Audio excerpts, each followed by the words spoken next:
Well. Forgive us, please. Tech issues abound. But we are live. In fact, when this was all going on, I said to my co-host, the one and only Jez Corden, maybe we should cancel the show if you can't get this working, right? Because there's always something going on. And Jez was like, no, damn it. We're going to do the show come hell or high water. So we are here. I'm Randall Thor 19, the man with the million.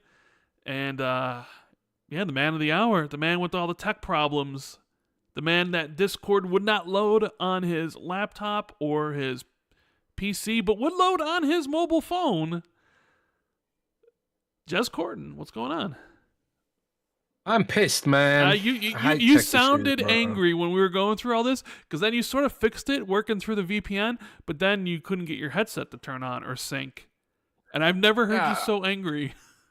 It was so annoying because, we try to go live at 1:15 every week for the last 7 years, roughly 1:15, and I couldn't believe it. I just ran Windows Update an hour ago, probably my first mistake, and then I tried to boot into Discord, and it just giving me that message: Discord is now starting, over and over again.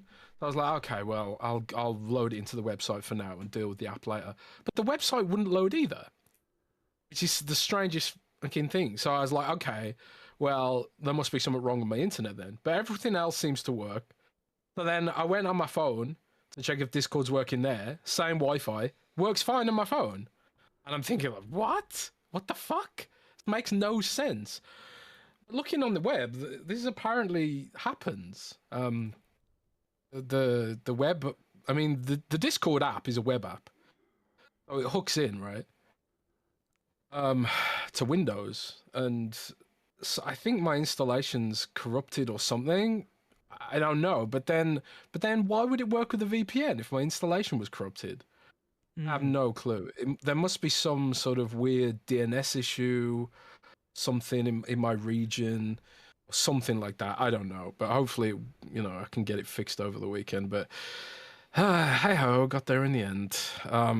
But yeah, sorry about the delay, everybody. But we are here, and we've actually got a fair bit of news to talk about this week for a change, and lots of new games coming. A lot of interesting stuff going on there. Yeah, apparently Xbox's marketing work for Atlus. Surprise, surprise. I guess everybody didn't think it was an Xbox exclusive. We'll talk about that among a whole bunch of other things. But I want to welcome everybody in here to Xbox 2, episode 335, I believe, on this Friday, October 11th, a couple weeks away from Black Ops 6 coming to Game Pass.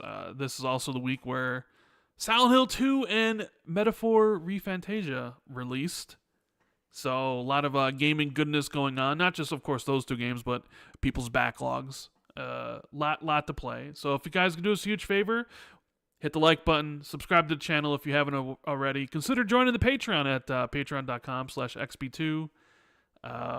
We have the question and answer thread up for anybody who wants to drop a question, get that answered at the end of the show. And we're sorry about all the tech stuff.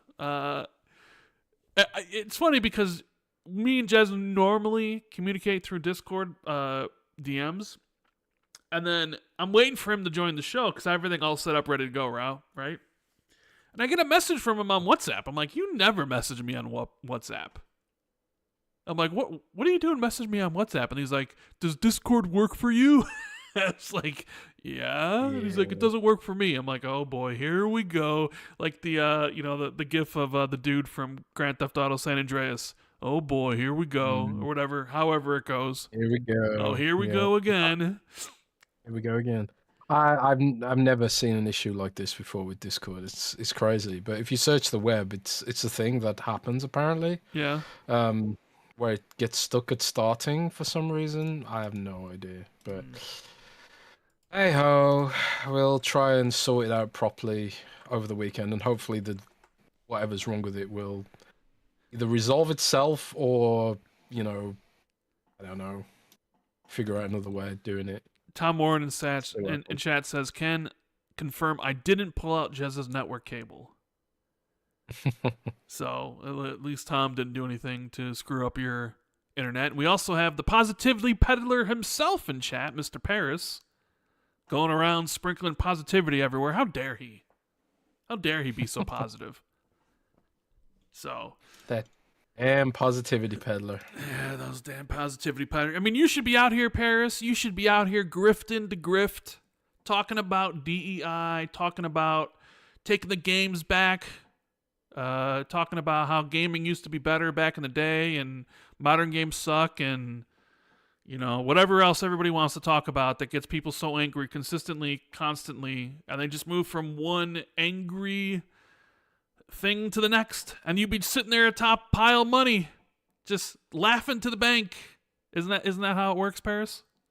Something like that. Anyways, we do have a lot to talk about. Obviously, Halo is big in the news this week. A couple of things that I want to talk about because this is my show. Well, our show, but I put together the topics for this. I'm going to talk about Splinter Cell, and I'm going to talk about Alien Isolation 2. So, and whatever else I feel like talking about. And, of course, whatever Jez wants to talk about. Hopefully, not anything World of Warcraft related. So I got the thank God. Yeah? Did you know how I did it? Well, how'd you do it? Rename the update file from update.exe to update1.exe. That fixed it for some reason. I know it's all working. Random Reddit threads said try renaming the update executable. Like, why would that fix it? But it did. Okay. Fucking gotta love Windows, man. What kind of weird fucking bug is that? But yes, it seems everything's working now. Sorry about that, everyone. Yes. And you are right, Rand. It is your show at the end of the day. Well, it's our show. But I put together all the topics. Yeah, you do the legwork. I do the chill work. Anyways, we're going to do some housekeeping really quickly so we can get into the meat and the potatoes of the show. This week's episode is brought to you by Manscaped. Right, Jez? Manscaped. That is correct. Hey, everyone. This episode is brought to you by Manscaped, the global leader in men's lifestyle and grooming. Every man knows the unbeatable feeling of a fresh barbershop shave. Now, what if I told you that you no longer have to wait weeks or even months between appointments to experience it? Who's waiting weeks and months for a barbershop appointment? But hey, what if you could have a barbershop in your very own home, thanks to the power of Manscaped? And that's why today we're introducing Manscaped's newest innovation, the Chairman Pro Electric Foil Shaver. Come on, Jez. The Chairman Pro Electric Foil Shaver. I was going to say razor, but it's a shaver, not a razor. The game-changing tool that brings the luxury of a professional shave right into your home. Whether you're after that daily silky smooth finish or prefer to maintain a rugged 5 o'clock shadow, the Chairman Pro Electric Foil Shaver is your go-to for precision and style every time. So these are like, the Chairman Pro is less like clippers for like a big beard and more like it's like a full close shaver that you would use on your neck, and if you want to have a little bit of stubble or you want to go fully go smooth, so then it's their new foil shaver. It looks really cool. I got one coming, so I'm gonna have some nice photographs of that soon. So Rand, you ask, what makes the Chairman Pro stand out? Well, it's all about versatility and precision, of course. It comes with 2 interchangeable skin-safe blade heads. You have the skin-safe 4-blade foil for that close, smooth shave when you're looking to go completely clean. And if a clean shave isn't your style, that's okay. Just switch to the skin-safe stubble trimmer. Well, that's a tongue twister. Say that 10 times fast. Skin-safe stubble trimmer. Stubble trimmer. Yeah. Skin-safe stubble trimmer to keep your stubble looking sharp and polished. Get the Chairman Pro today and experience a shave that is as smooth as you deserve. Get 20% off and free shipping with the code XB2 at manscaped.com. That's 20% off, free shipping with the code XB2 at manscaped.com. Thanks to Manscaped for supporting us. Yeah, they got a load of new products, load of cool stuff. I'm a big fan of Manscaped. Used all their stuff on my recent trip across Europe that I can't tell you about. That's right. You visited. I don't even know if I can. Well, you can't. Shut up. You can't tell the people. Not yet. Not yet. That'll be for next week's show. Next week's show, we'll spill all the beans. But are we doing a show next week? Because I thought you were also going somewhere else next week. Oh, that's right. We might have to do the show on Thursday instead. No, I'm leaving Thursday. Oh, you're leaving Thursday. And when will you be back? We might have to do the show Saturday. Oh, poor Gaz! We're gonna have to do the show on Saturday. Poor Gazaroo. Poor Gazaroo. Yeah, sorry, Gaz. Yeah. Yes, indeed. But yeah, it's all fun and games. Manscaped. It is all fun and games. Yes. Code XB2, 20% off, free shipping. And we also got to give a huge shout out and thank you to the wonderful patrons who support us at patreon.com/XB2.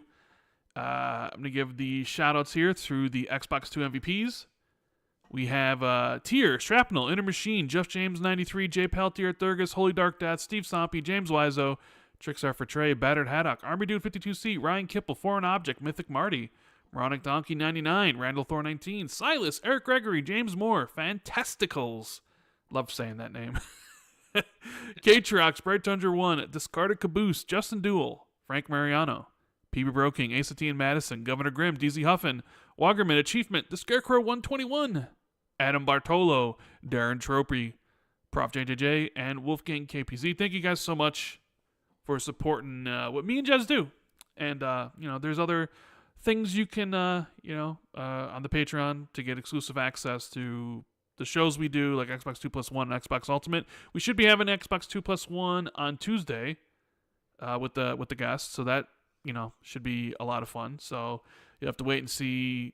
I don't want to announce it because you never know how things go with stuff. So we are looking to do one with our guest on Tuesday, so that should be a lot of fun. So so there's a lot kind of been going on. A lot of small things that add up to a lot of big things. So that is true. Let's talk about.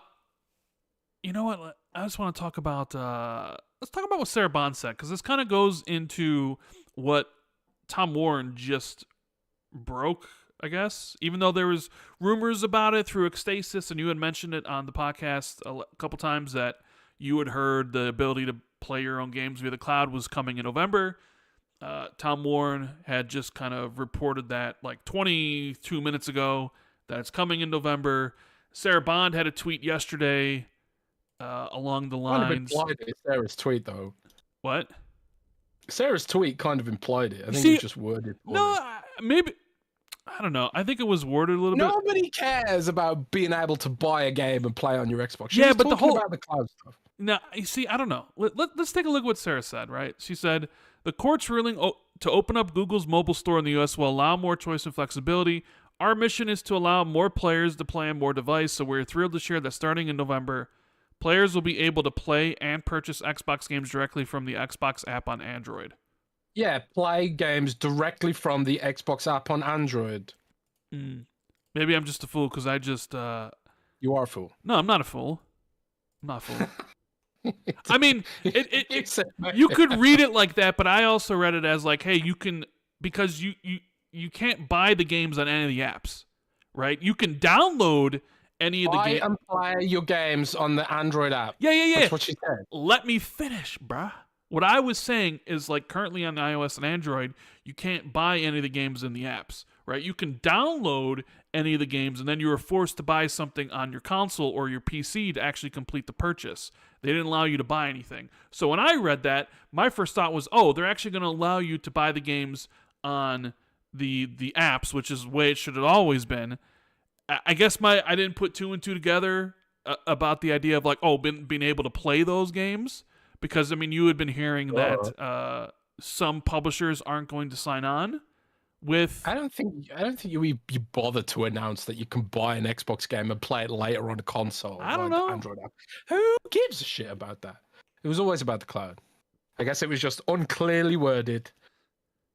But yeah, that's what it was about. It was about the cloud. And we've got, you know, there are some interesting expectations, I suppose, that need to be set about all this stuff. Right. Because, you know, like Tom Warren wrote in his thing, Tom wrote down that it is Project Lapland, was it? Lapland. Tom? What's with all these Tom, projects that start with L? Latitude for the multi-platform stuff, and then Lapland for playing your own games via the cloud? Well, hang on. Let me just check what Tom wrote. Let's get it right. On TheVerge.com. Senior editor, Tom Warren. Yeah, Project Lapland. Yes, yeah. Lapland. Yeah. So Project Lapland. See, I never had the code name, so shout out to Tom for the code name. But Project Lapland, and let's read what Tom wrote here. And you should go and check out the link on Tom's lovely website, TheVerge.com, which isn't a fake news outlet, unlike me. You know, I only peddle fake news. You're just a blogger, dude. I'm just a blogger, dude. You're just a blogger. But as part of a long-running project, Project Lapland inside of Microsoft, the software giant has been readying its Xbox Cloud gaming service to be able to support thousands of games. So Microsoft will first test its new Xbox Cloud streaming capabilities with Xbox Insiders in November before expanding them to more Xbox users. So that's essentially what's going on here. But I think there are some important... I've spoken to a few people today to learn a little bit more about how it's going to roll out. And like Tom said, it's going to be limited in a number of ways initially. Are they going to run it through the insiders first? Usually how they do those sort of things, right? So it's not just running it through the insiders. They're also running it with a smaller library to start with. Oh, okay. So one of the issues that they've got, right, is that the cloud, obviously, to support all thousands and thousands of Xbox games, you need a lot of storage, right? And one of the issues they've got is you can't have the server blades with each server blade with however many terabytes of storage it would require to run all those games all at once. So you need a system that will load the games on demand from a RAID array storage system into the server blade, right? So sometimes actually when you run a game on xCloud and you get a queue, it's not always necessarily because the servers are overloaded. Sometimes it might be because nobody's loaded that game on that particular server node recently. So the queue is actually streaming the games out of storage, out of, you know, cold storage into the server, and you have to wait a little bit for that transfer to happen. So it's very quick, the transfer, you know. But that is part of the you know, the technical sort of overheads they're dealing with here. Because there's no, you can't really have a system where every single node has every single Xbox game pre-installed on it, right? So it's more efficient to seed it from a centralized storage depository, I guess you could call it. And the issue was that the storage allocation was designed for the expected amount of games that were going to be in there, which is that sort of 300-ish Xbox Game Pass titles in there, right? But now they're going to be expanding it out to thousands and thousands of games. So it's going to be over time. So like similar to what NVIDIA GeForce Now does, I think what you're going to see, and this is just my guess, this is my expectation. This isn't what I've been told. This is my expectation. What I think you're going to see is there'll be every month they'll do a new drop, a new batch of games going into the bring your own game system. So it'll probably, like NVIDIA GeForce Now, every month NVIDIA GeForce Now announces a bunch of games that you can now play in the cloud, that you can bring across from Steam, you know, because you know, they do deals with the publishers and they upload them to their servers. And because NVIDIA GeForce Now works the same way, you bring your own games. There are some games I think you can buy from NVIDIA directly, but mostly it's you're bringing your games out of Steam, right? But it's not all the games on Steam. It's like a constant flow of new games coming in, right? So I think that's what I personally expect is that it's going to be a subset of games every month. New games get added until eventually the whole catalog's added as Microsoft gradually scales up how much storage each server node has. And also, I think it's important to note that the ruling against Google only applies in the United States. So as pertains to buying and playing games on the Android app, that's going to be limited to the United States, I think, initially. However, I've heard that you will still be able to bring your own games to the web app, which is, xbox.com/play. So even like outside of the United States, every cloud region that currently exists will potentially be able to take advantage of this system. But it's not going to be all the games at once. So don't think that in November, and I said this when we initially talked about it on the podcast, because I heard this was going to be the case back then. Don't expect all of the games to be there day one. It's going to be a gradual rollout. So every month, there'll probably be another drop of new games that you can add from your current collection into the cloud. And then eventually it will be all games. Maybe in a year or two or something like that. I don't know. But that's how I kind of expect this rollout to go. All right. But yeah, we'll see. I'm pretty excited for this because there are a load of games that I want to play in cloud that just ain't there right now. A lot of the turn-based games, even Final Fantasy Pixel Remasters, I want to play that in cloud. That's an ideal game for playing on the cloud.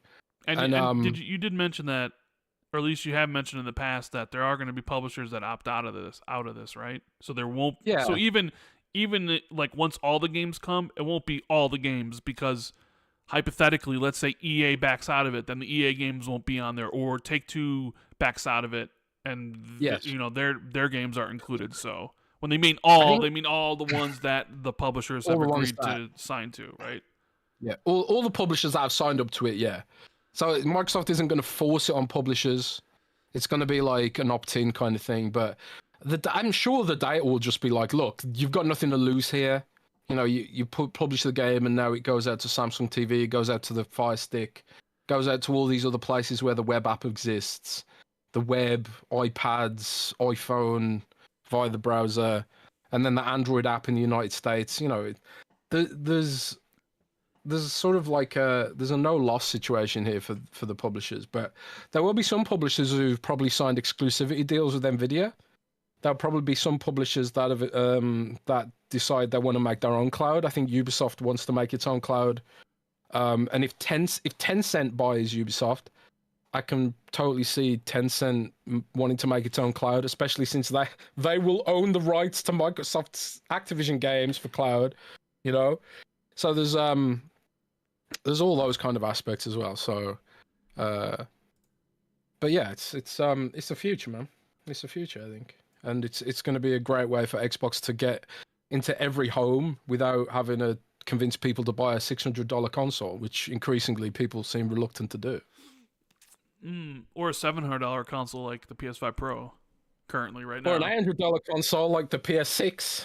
Yeah. Oh no. Or whatever the next Xbox is going to cost. I did see that the PS5 Pro is available at all the retailers now: Amazon, Walmart, Best Buy, since yesterday.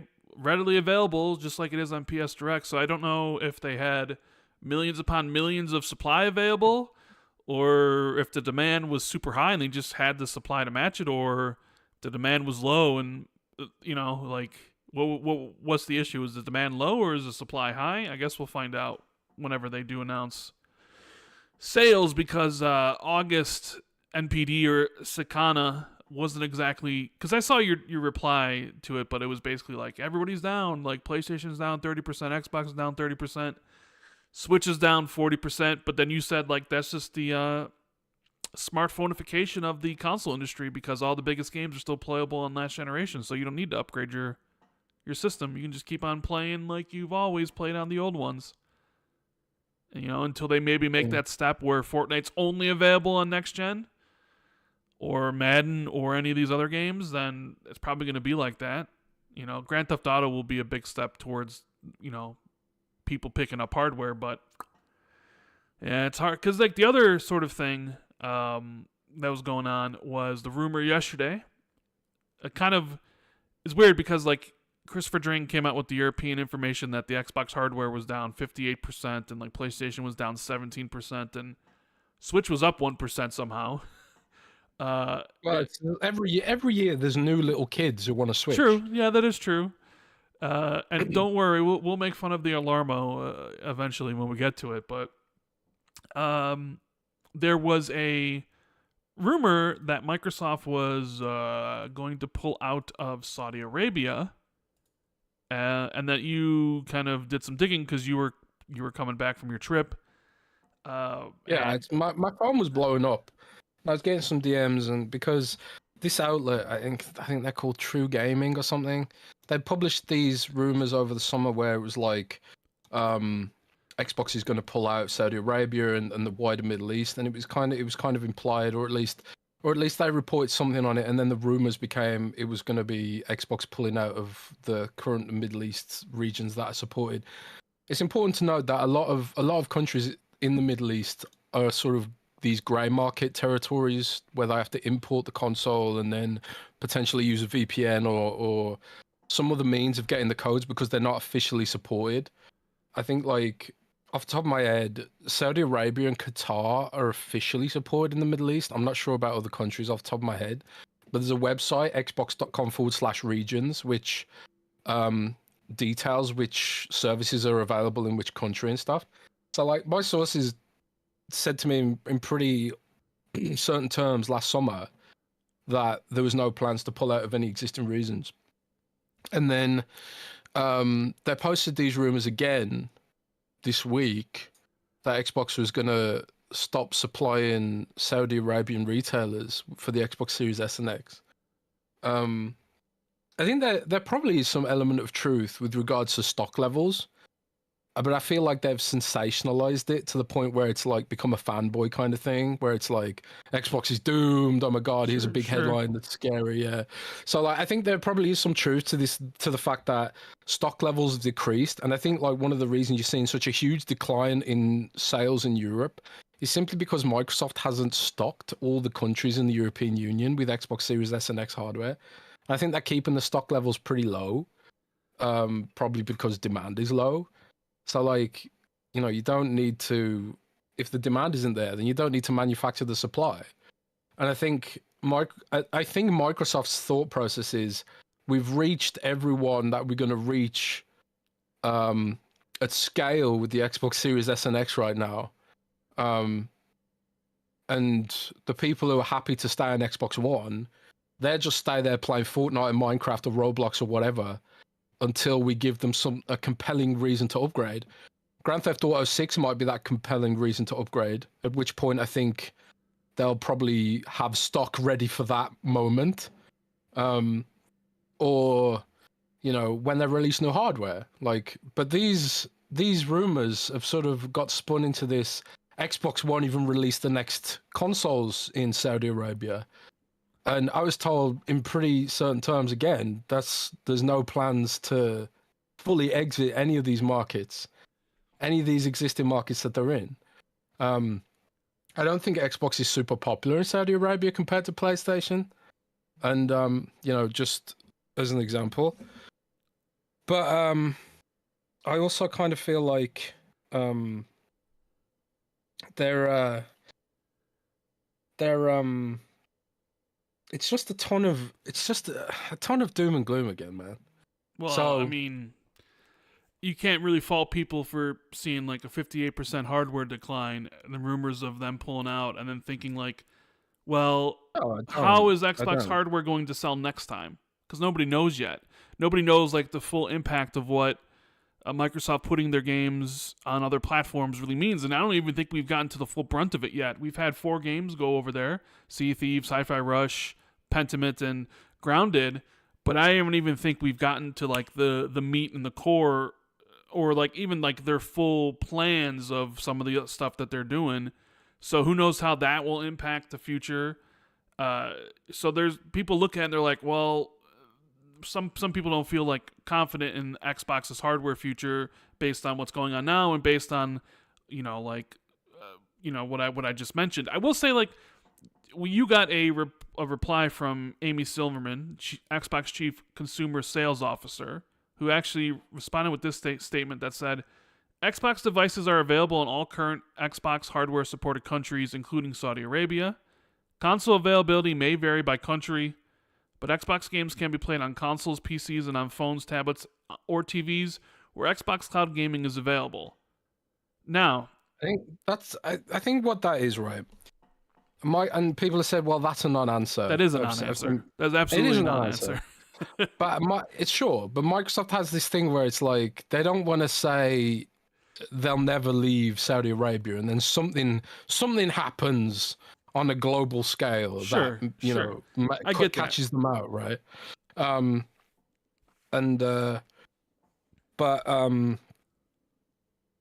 So. But I will. But Jez, that like when people are reading this, and I read this quote, I thought, well, this isn't necessarily a vote of confidence because it doesn't really even say anything. Yes, like Xbox devices are currently available in all Xbox hardware supported countries. Duh. That's not like the point of like the rumor that was even being addressed. It was more like, oh, this seems like they're going to be pulling out in the future. You know, like if you had no plans, you could easily have just come out and said, no, we have no plans right now to pull out of any Xbox hardware supported countries. And like the idea of like, hey, by the way, Xbox games can be played anywhere and everything. It's like, yeah, but that doesn't have anything to do with the hardware about what was asked. I don't know how PR is with this stuff, but just kind of just seemed like an end around where it was one of those things where they didn't want to give a definitive answer, being like, no, we're not pulling out and we have no plans to do it, you know, down the road, where it was like, no, they're just all available. So I saw this as like, yeah, this isn't, you know, this is kind of a wishy-washy answer. Sorry, I was just dealing with something. But I mean, I kind of agree, right? That it's like it's a wishy-washy answer, and it's not the sort of vote of confidence that I think people wanted them to deliver. But I also think they resent having to deliver constant votes of confidence in response to constant FUD.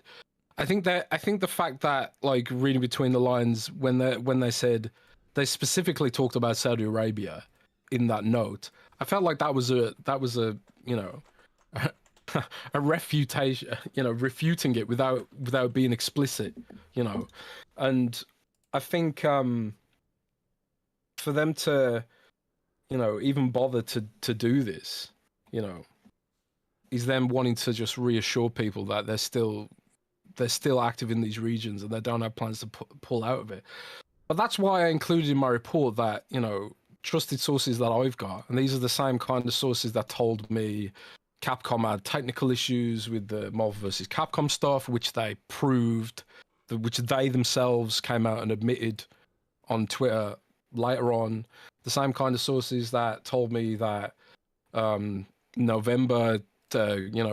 November, December was the kind of time frame for the bring your own games to cloud. The same kind of sources that I trust that repeatedly prove themselves to be accurate are telling me that Xbox has no plans to exit Saudi Arabia.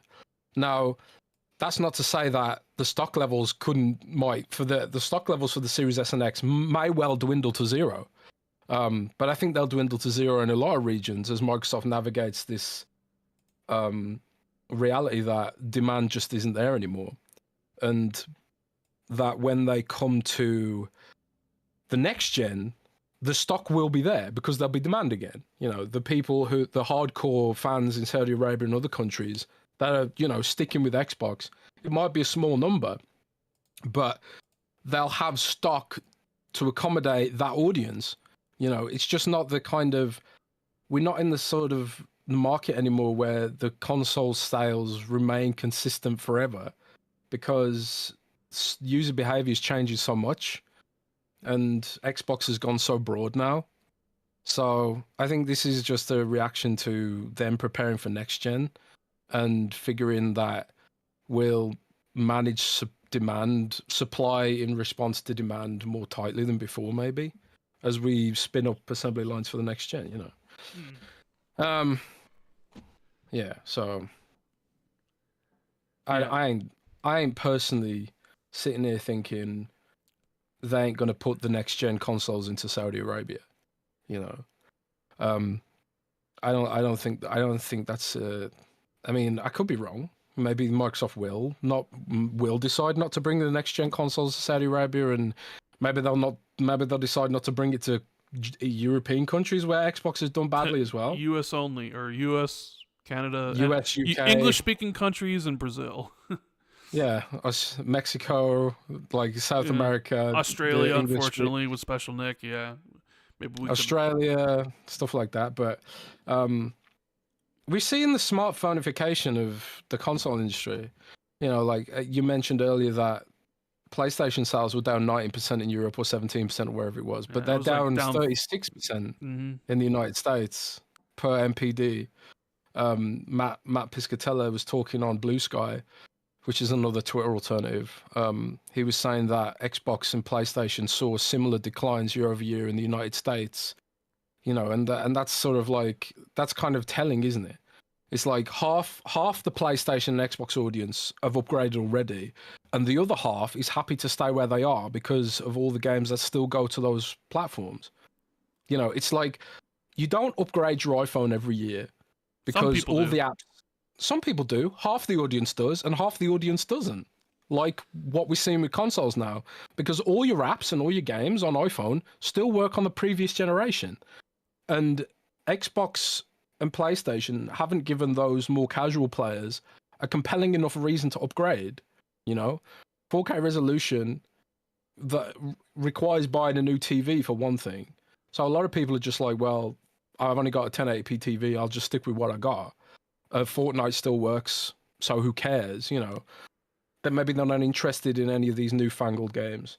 And I think that's partially on Sony and Microsoft for not offering truly compelling experiences for some of those audiences, and also like the wholesale neglect of younger audiences.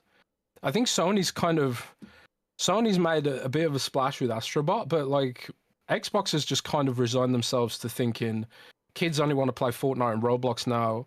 Meanwhile, Nintendo's selling an alarm clock, and Nintendo continues to sell consistently because kids, every time a kid hits a certain age, it's just the obvious play to buy them a Switch.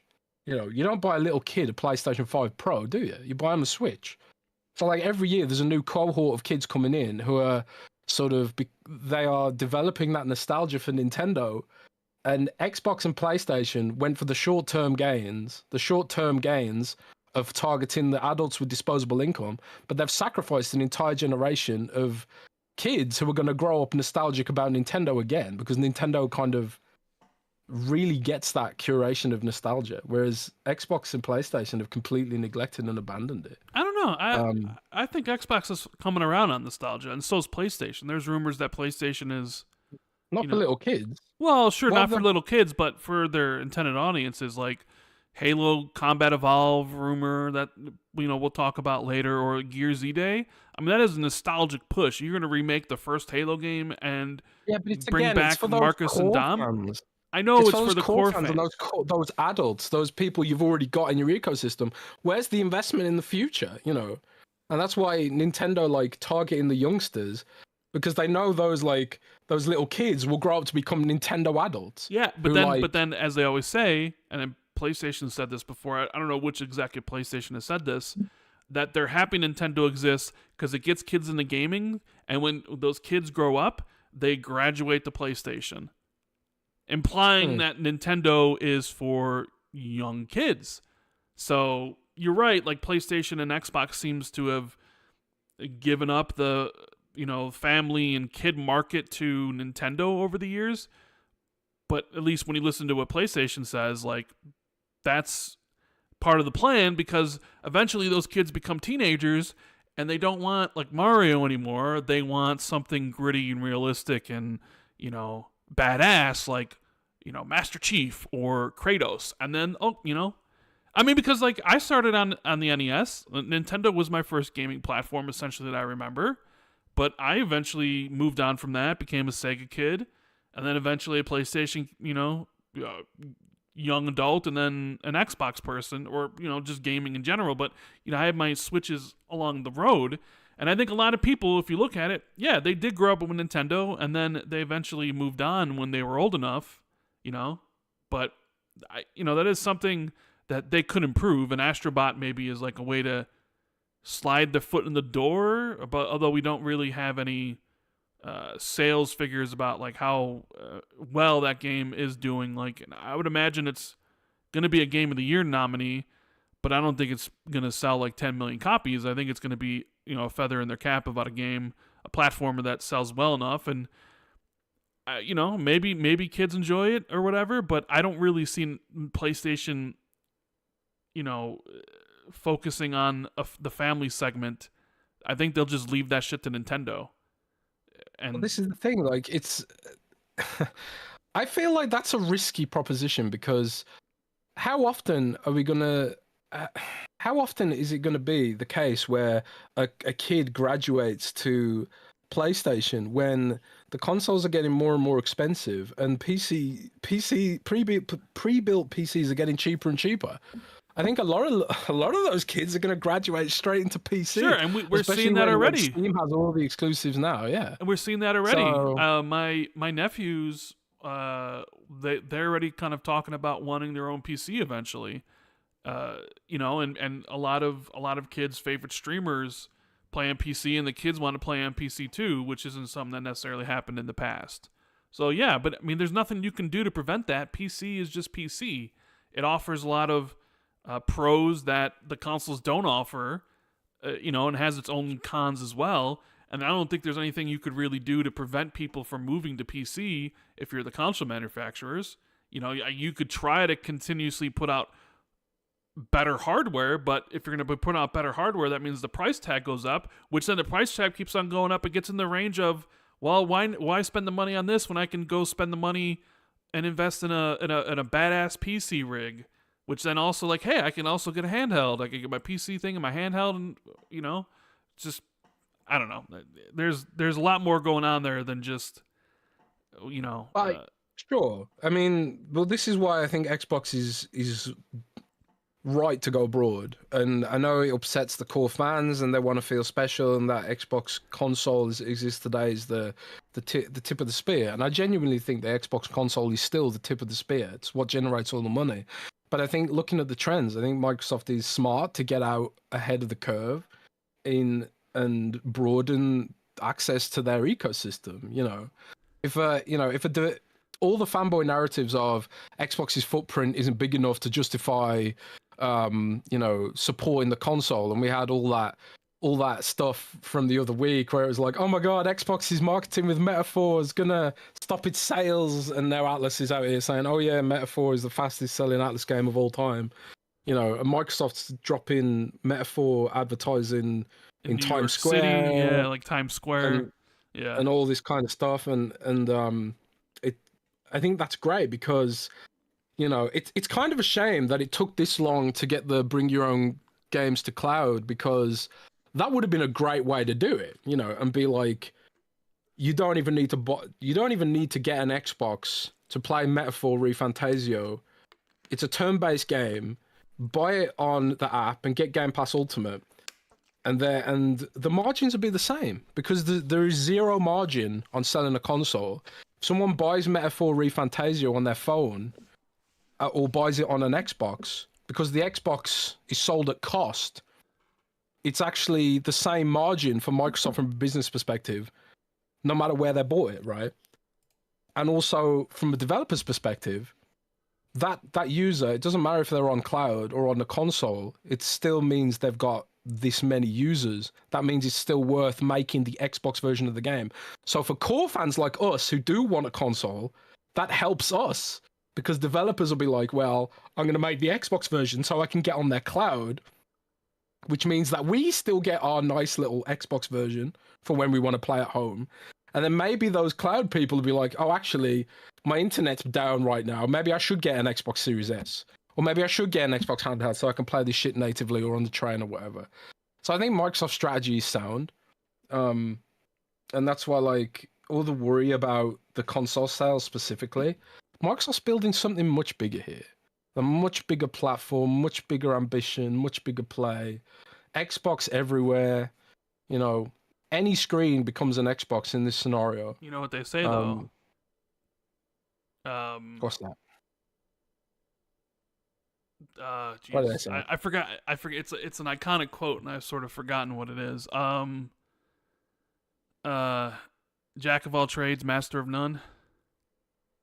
That's always been Microsoft. I know, but I mean, like you look what Xbox is doing, right? Like they have the console, they have the PC, they have the cloud, but it's like, are any of those maximized to their fullest potential in comparison to other, I'm sure competitors in the field?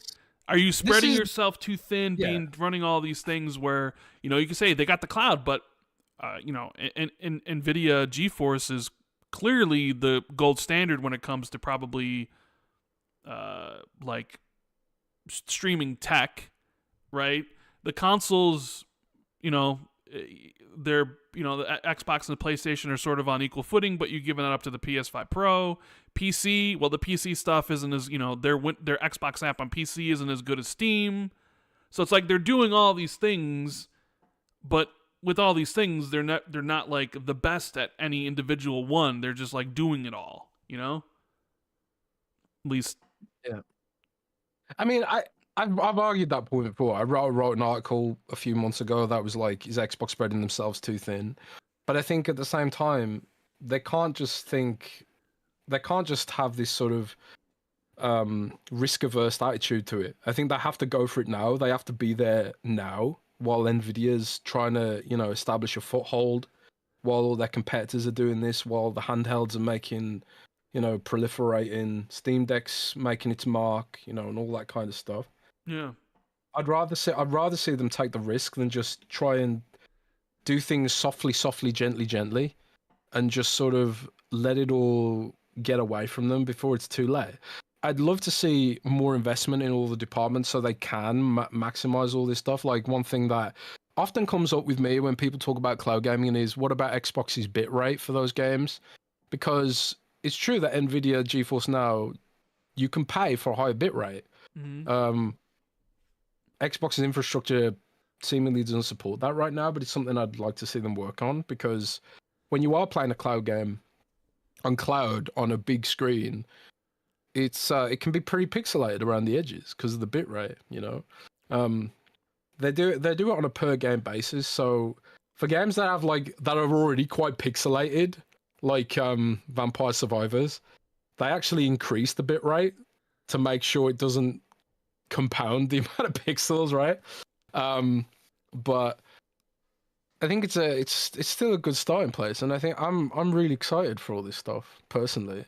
I want to see what their handheld looks like, what innovations they're going to put in there with the, super resolution, when they have like the native Windows super resolution features baked straight into the device, rather than using like a second party solution or something that's bolted on or not even, properly imposed and stuff.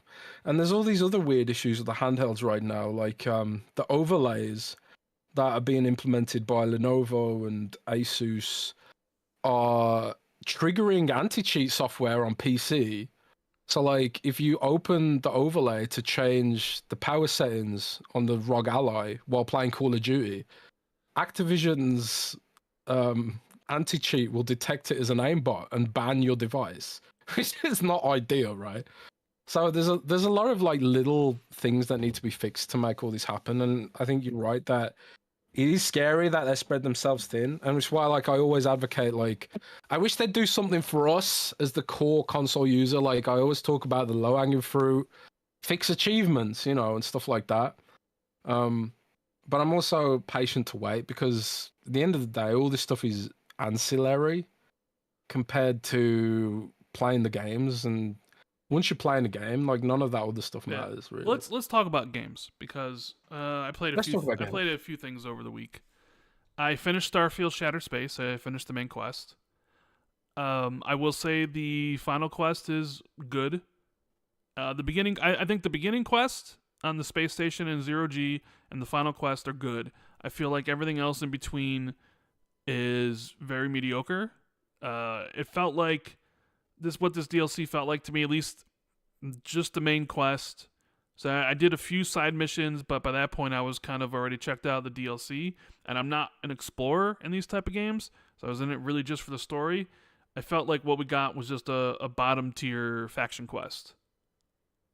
Now, some people will enjoy it. Obviously, there's people play Bethesda games for different reasons and whatever.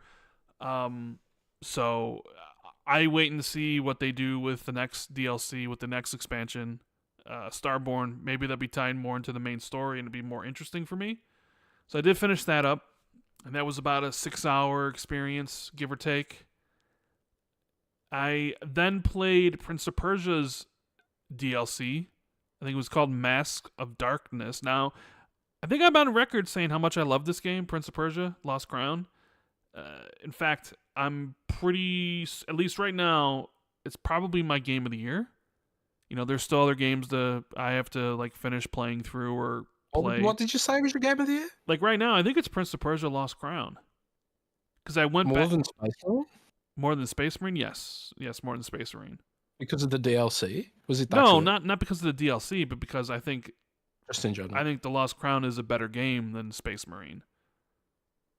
That's really interesting to me, because in amongst all the FUD going at Ubisoft's way right now, the fair FUD and the not fair FUD in some ways, I feel like people have generally overlooked the quality release that was Prince of Persia because of all the shitstorm around Ubisoft's other properties, like the X-Defiant flop, the drama around. I'm not even sure if X-Defiant was even out by the time Prince of Persia came out. I think the reason. I mean, just across the whole year. Or the last 2 or 3 years, even. Well, no, Ubisoft... people recognized how good Prince of Persia was. The reviews are stellar. I think the problem is, well, because I think the wider audiences don't care about Metroidvanias.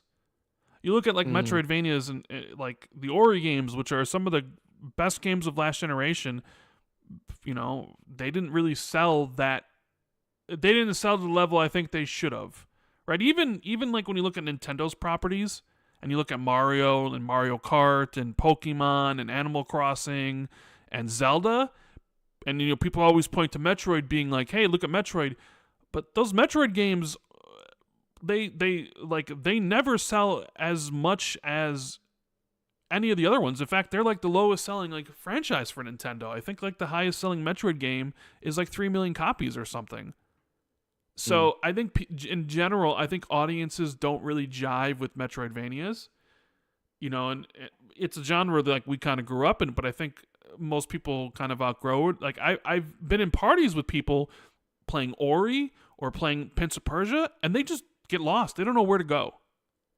Because the game doesn't always necessarily tell you where to go, but it's easy enough to figure out your way, but some people just don't have their, I need kind of that marker to show me, how to get there, and, I don't know. I think Metroidvania is a little bit, the general audience doesn't care, but I love Metroidvanias, and I enjoy Prince of Persia, and going back to this DLC kind of reaffirmed in my head that, yes, I like this better than Astrobot and Warhammer, and not to say that those games aren't good, because they are, but I think that this game's better because, the platforming is, this DLC is difficult.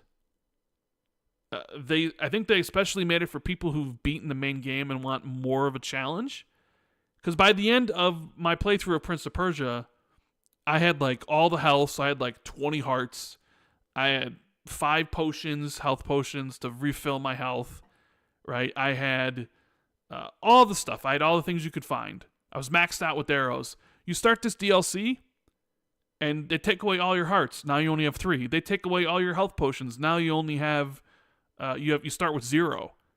They take away some of your moves. So you only have dash, but they take away your double jump. So now you're kind of not necessarily relearning how to play, but relearning how to play the game without a double jump, which is obviously something that you use as a crutch all the time.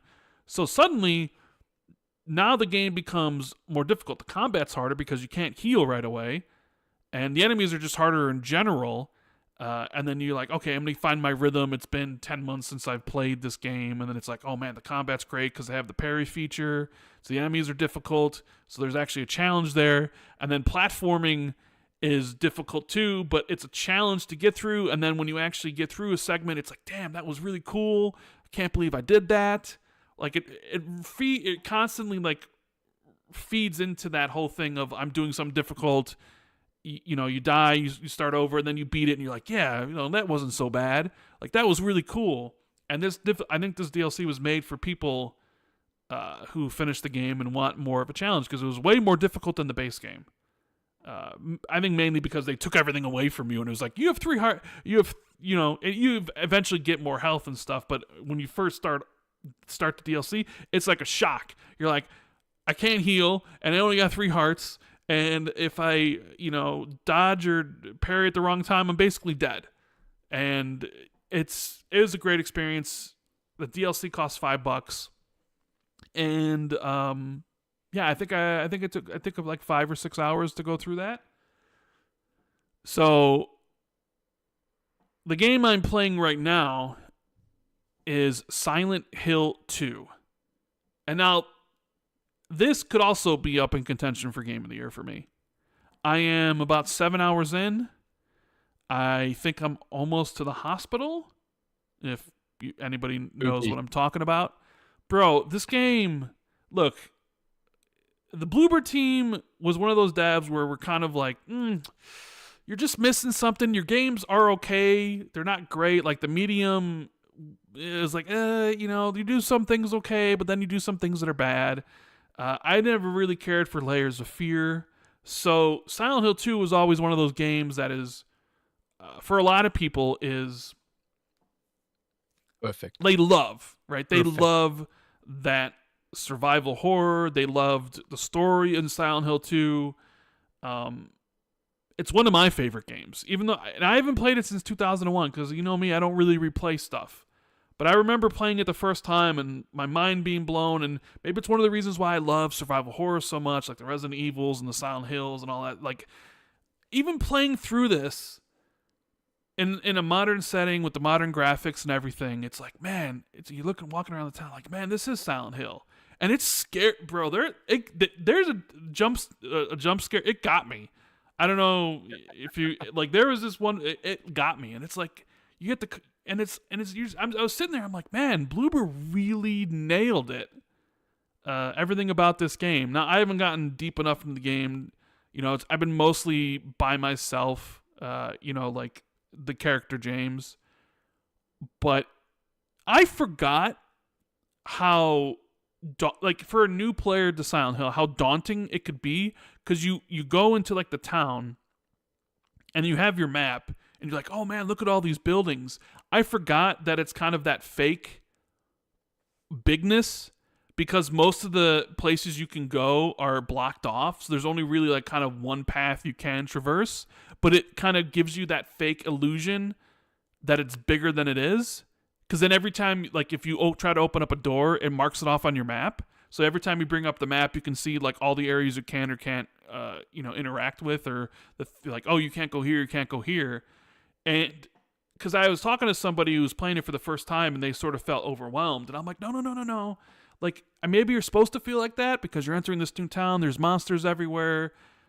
And you like don't know where to go. But it's like the things on the maps they're named for a reason. If you go up to the different doors, they're scribbled out. Like, there's really only kind of like a path to go, right? Because they funnel you in areas that just gives you the... You know what I'm talking about, Jez? Like that illusion of it being bigger than it is? Yeah, man. The thing that frustrates me about Silent Hill is why couldn't they pull this off with the medium? Yeah, I mean, here's the thing. Silent Hill 2 is a classic game, a game that their devs probably loved, and the blueprint's already there, just like the remakes of Resident Evil or Resident Evil 4 or whatever. So it's like, you have the blueprints. You just need to kind of make sure that everything follows along that path. And I know they've created some stuff new, but like it's there. Follow that blueprint. and you really can't go wrong. Whereas when you're making a new game and everything's, you know, made up from scratch, you know, sometimes things work and sometimes things don't. I think that's kind of at least the benefit of working with, you know, a remake where you already have the Bible in front of you to work from. You know? Yep. But yeah, I am like 6 or 7 hours in. I'll probably finish it this week because that's what I'm playing. Can't wait to see how, you know, how much it progresses towards the end. But I also played Metaphor ReFantazio demo. And I've installed it, but I haven't got around to it yet. No, I'm interested in what you think because you are not an anime waifu. No, I'm not an anime waifu game. I've never played a Persona game. Have never played an Atlus game. I've seen the trailers and it did look interesting. So I was like, you know what? I'm gonna download the demo. Right? I'll give it a chance. Right? Because it's like maybe I would like it. I don't know. Maybe I would like Persona. There are people I know, like you told me you didn't think I would like it.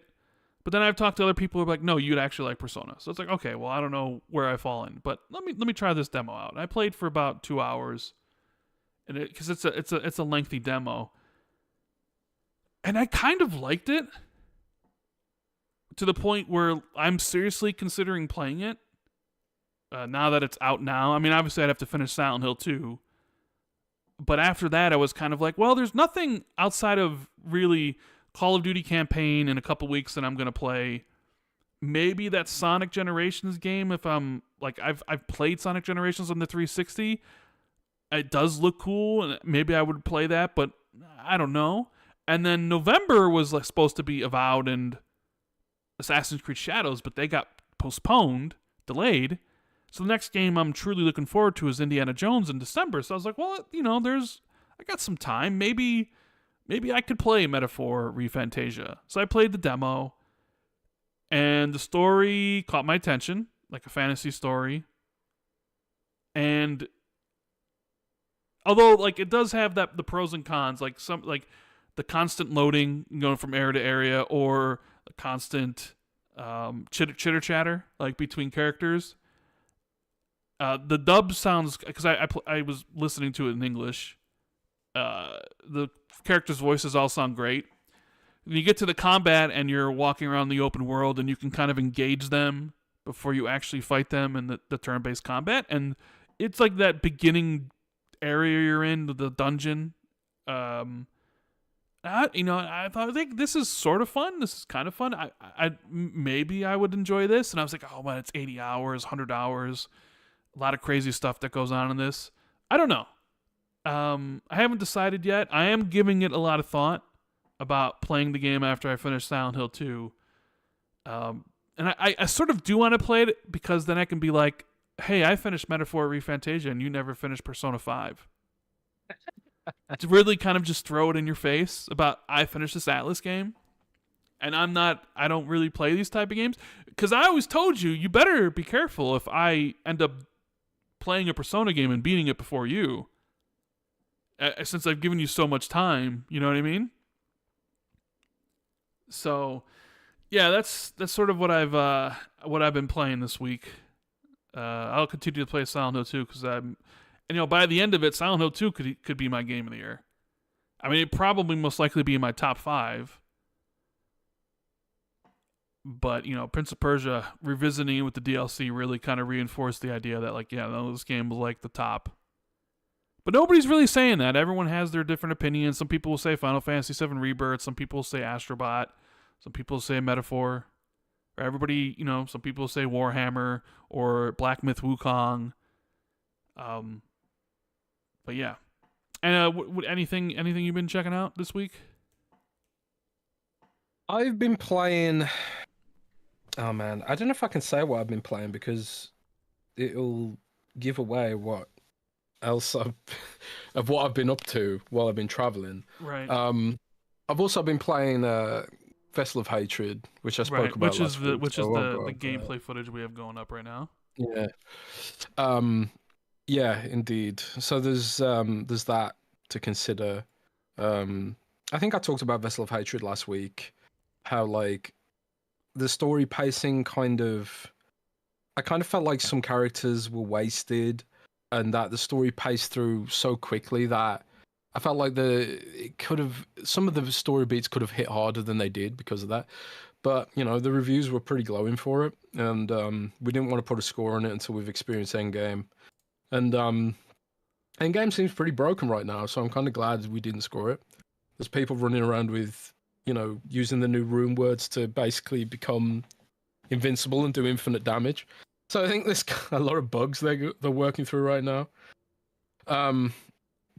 But the other game I've been playing, I can't really tell you about. Other than that, I've been playing Final Fantasy 16 though. A fair bit. You were telling me about it. You were playing Final Fantasy 16 on your PC. Yeah, did we talk about it last week? I don't think you mentioned it at all. I mean, I played it when it came out last year, and I liked the game a lot. I said it has some of the highest of highs, but also some of the lowest of lows. Like, you'll do these incredible boss fights, but then you'll have these ridiculous, stupid side quests with the dumbest shit ever.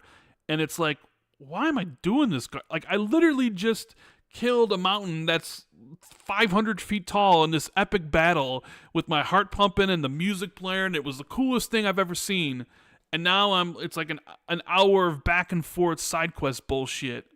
And it's just like, what the it felt like some parts of the game were made by two different companies. And I know what you're talking about because you beat Garuda, right? Yes. I mean, I got like, how many hours now? I could check Steam. But yeah, I've been playing Final Fantasy 16 on my PC. I don't know why I chose now to play it. I suppose... I mean, it just came out on PC. So yeah, it's been out for a little while on PC, but like I was gonna skip it, but when Final Fantasy Pixel Remaster dropped, got you in a Final Fantasy type of mood. It got me, yeah. I got all nostalgic and whatever, and so I thought, I'm gonna give Final Fantasy 16 the attention it deserves, because I felt like this game was controversial in some angles. I see some people on Twitter really defending it aggressively, and other people like kind of meh about it. And so on Steam, I got 13 hours in Final Fantasy 16, which honestly, I felt like it wasn't that long at all. I don't feel like I've been playing it for 13 hours at all. My play time in the game was like 65 hours. Jeez. It's a long game, bro. Well, it didn't feel like that long. I suppose I did play it quite a lot at the weekend, but I kind of feel like I agree with the consensus on the game that it's too fucking easy for one thing. It's brain dead. The game is so easy that I find myself occasionally just really bored with how the combat is. Even the big boss fights are just absolutely brain dead. And it kind of spoils the visuals because the visuals are incredible. Like it's like if Michael Bay made a Final Fantasy game, I suppose. Or like it's almost like a photorealistic Dragon Ball Z at times. Like some of the shit that happens in this game, like is jaw dropping, goosebumps inducing, and just like, my God, that is absolutely incredible.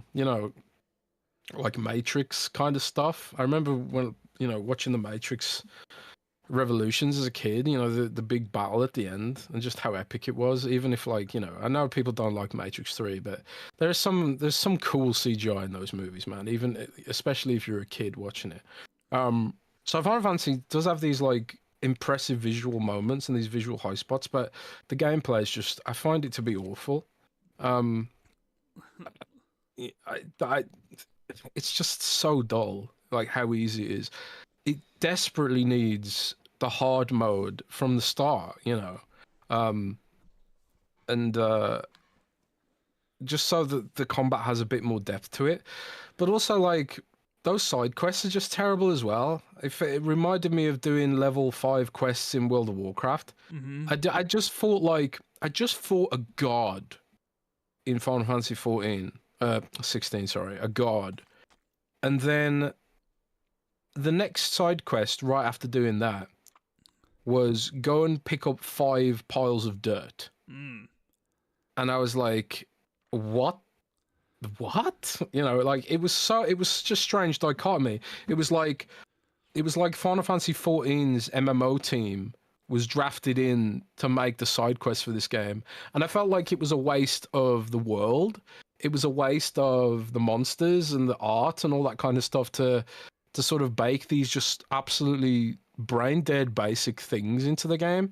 Like it really needed Witcher 3 grade side quests, I think, where it was like, you know, a little storyline going off to the side, low stakes, culminate in a cool monster battle with like an iconic Final Fantasy creature, because there's so many they could pick from. Because there's so many monsters that could pick out from Final Fantasy's mythos that could serve that role of these side quests, you know. And I was just flabbergasted that it was having me to pick up dirt or go and collect apples or do, you know, go and deliver meals and all of this shit right after I just fought, you know, the god of wind Garuda, you know, which was an absolutely incredible spectacle. So it really is like, it does feel like the tale of two games. It feels like two very separate games mixed together with it feels like several separate games. It's like the art team was building a different. Yes, I have to take this phone call. It's family, so I'll be back in a couple minutes. Okay. Okay, that's completely fine. Okay, so it's I feel like it's the art team was building a different game from the combat team, who's building a different game from the quest team. So I don't know. Yeah, so that's Final Fantasy 16. It looks great. Mohammed in chat says this definitely explains Rand's high highs and low lows. Yeah, and I'm someone who has like, I have a very sort of. I have a high tolerance for banal side quests because I'm a World of Warcraft player, you know. And like in World of Warcraft, you have to do these really boring side quests as part of your chores to get the items you need in order to do the more important things. Like, but those kind of quests, you just kind of accept them as part of the MMO flow.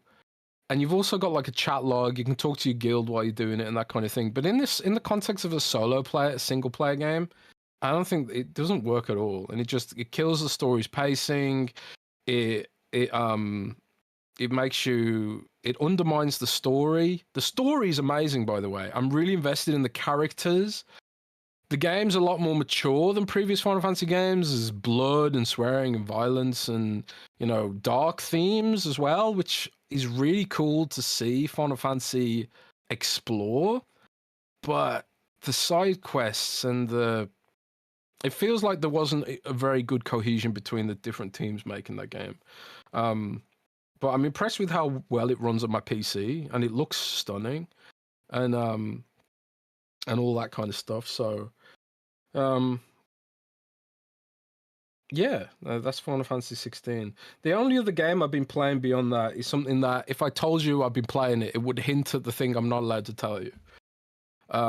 And I've been playing Vessel of Hatred a little bit, but I haven't played that much because I have been on the go. I've installed Metaphor Fantazio, but it's also kind of like my backlog's extreme. I've also been playing Silent Hill 2, which is fantastic. I haven't got as far as Rand has. I'm just on the way to the apartments now, I think. But I was really impressed with what Bloober Team's put together there after having very low expectations for that game. So, guys, give me some questions while we wait for Rand to get back from his phone call. But yeah, Justin Boodram says, Jez, have you played Space Marine 2? I have played Space Marine 2. I haven't got that far in it yet. I just did a mission where I was on a lift and I had to defend it from attacking bat things and stuff like that. I think Space Marine 2 is fantastic. It's another one of those things where it's like, I need to find time to put in to finish it. But we're in that kind of that time in gaming where there's just so many new things releasing that I have to cover. And we've got such a small team. It's become really an issue, Windows Central, where it's like, I've got such a small team and I have to do so much. and I have to wear so many different hats that I just don't have time to stick to any one particular game at the moment. It's a nice problem to have, but we're still such a small site compared to IGN or PC Gamer and stuff like that. Like we try so hard with what we've got. And El Perro says, "Where did you travel?" I can't tell you where I traveled because if I tell you, you'll know exactly what I'm not supposed to tell you. But you don't have to wait long to find out. Just give me a few days. Give me a few days. Sam asks, "What are your thoughts on Halo in the future?" We are going to be talking about Halo a bit more in a minute, so bear with me for that. Sorry. Sleepy. Jesse James says, "Jez, have you played Indiana Jones?" Not yet, but watch this space. Didact Bruh says, "Will you check out Dragon Ball Sparking Zero?" I don't know what Dragon Ball Sparking Zero is. Is it a fighting game? Is it an action adventure game? What kind of game is it? I don't really know what it is. Dark Fox says, "Aren't you allowed to expand?" No, we're not allowed to expand. We've got to hit our targets in order to expand, and it's a tough market out there, unfortunately. Jay Dunn says, "Do you think we're going to get a Windows Lite for next gen and handhelds?" That's a really good question. I don't know. I don't want to say yes because the Windows tech stack is so many years and years and years of legacy bullshit lying on top of it that I'm not I don't want to say yes, they'll make a Windows Lite because it's way more complicated than that. Microsoft has tried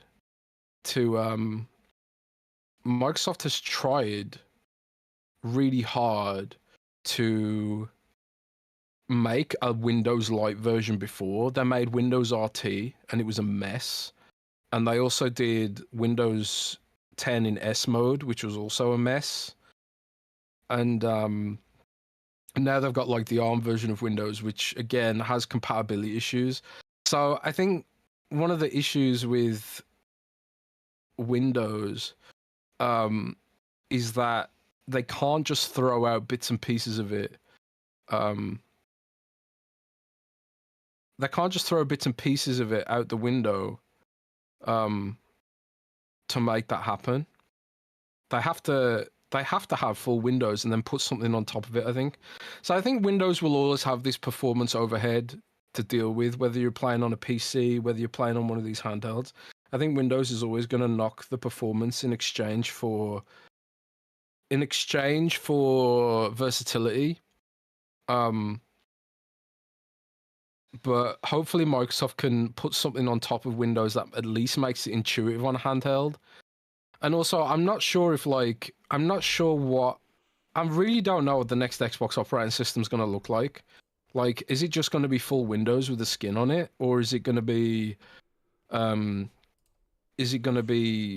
Xbox operating system with more bits of Windows bolted onto it? I don't know, man. That's way out of my remit. I have no idea. So, I guess we just have to wait and see until, get more sourcing on it and stuff like that. But I think we're pretty far away from it right now. What are we talking about now? Just took some questions from the chat. We're talking about will there be a Windows version for the handheld, like a Windows Lite version? And I was just like, I don't think so, because they've tried Windows Lite before and it just doesn't work. There's too many bits.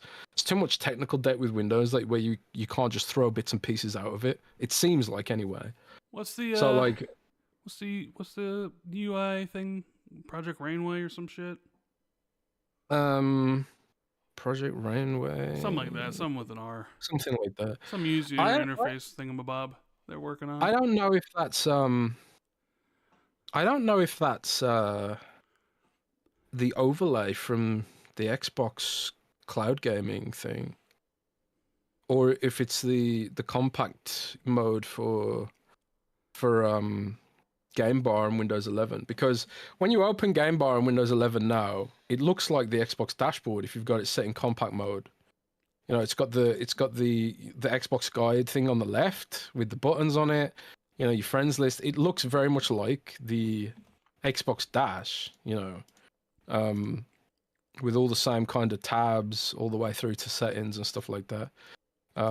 Needs a lot of work. It's still in beta, but yeah, I don't know. Yeah, let's take some super chats.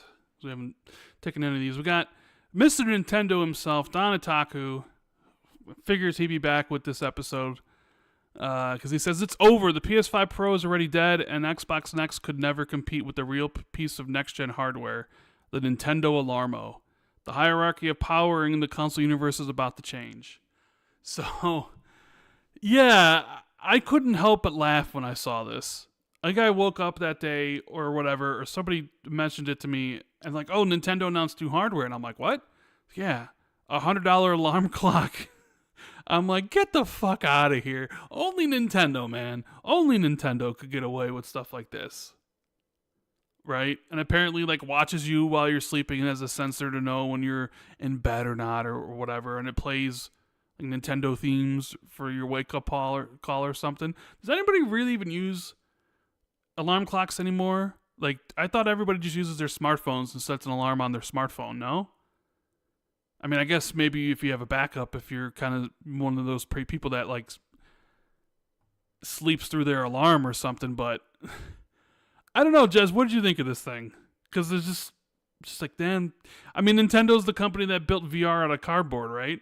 The Labo? Well, that's the thing. It's like, they will manufacture it based on demand, and they'll, like with the cardboard stuff, they'll make a batch of them and they'll sell out, and then they probably won't sell it again, like the Amiibo stuff. They seem to spin up all these like fun little projects and just put it out there into the ether and then just forget about it. So like, I think it's fine, I think it's fun and it's fine. I wish more companies would do it, but experimenting around and stuff like that. I did see people, criticizing this idea that, I don't want my favorite Nintendo games ruining my mornings, because whatever noise you associate with waking up, it becomes a hated noise. And I saw people saying like, well, this is, if I have Zelda waking me up every morning, it's going to ruin Zelda for me, Well, then don't buy the fucking thing. Yeah. $100 for an I mean, more plastic junk, I guess. Yeah, it's just, what will Nintendo think of next? Seriously. I don't think Microsoft or Xbox or PlayStation could do this. Like, I don't think you could see them putting out an Xbox clock or a PlayStation alarm clock. I don't think it would work. I think Nintendo's situated on that precipice of still being kiddie and fun, and it has those IPs that aren't, mature, that they could get away with this. Like, maybe your 8-year-old kid is a Nintendo fan and is like, would love to have the alarm clock with Mario waking him up and stuff. What is that? What is Xbox alarm clock gonna wake you up with? Certainly not Banjo-Kazooie, because that game don't exist. You ain't gonna be waking up to the Bird and the Bear, Paris. What are you gonna be waking up to? The Chainsaw and Gears? What about PlayStation's alarm clock? Is it gonna be Kratos saying "be better" or like "boy" as you over and over again? Like, what are they? I don't know. I feel like they couldn't get away with it because they're too entrenched in that other space. But Nintendo, yeah, why not? They can do it. $100 though, pretty expensive for an alarm clock, but whatever. Nintendo can get away with it. Yeah, we already mentioned Metaphor ReFantasia already sold 1 million copies with their fastest selling game ever. But I'm surprised anybody even knew about it, considering I thought everybody thought it was an Xbox exclusive. Shock. Oh no. I guess the marketing fucking worked then, huh? I guess Xbox is marketing with Atlus, and Atlus knew what they're doing.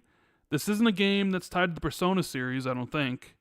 At least it doesn't have Persona in the name.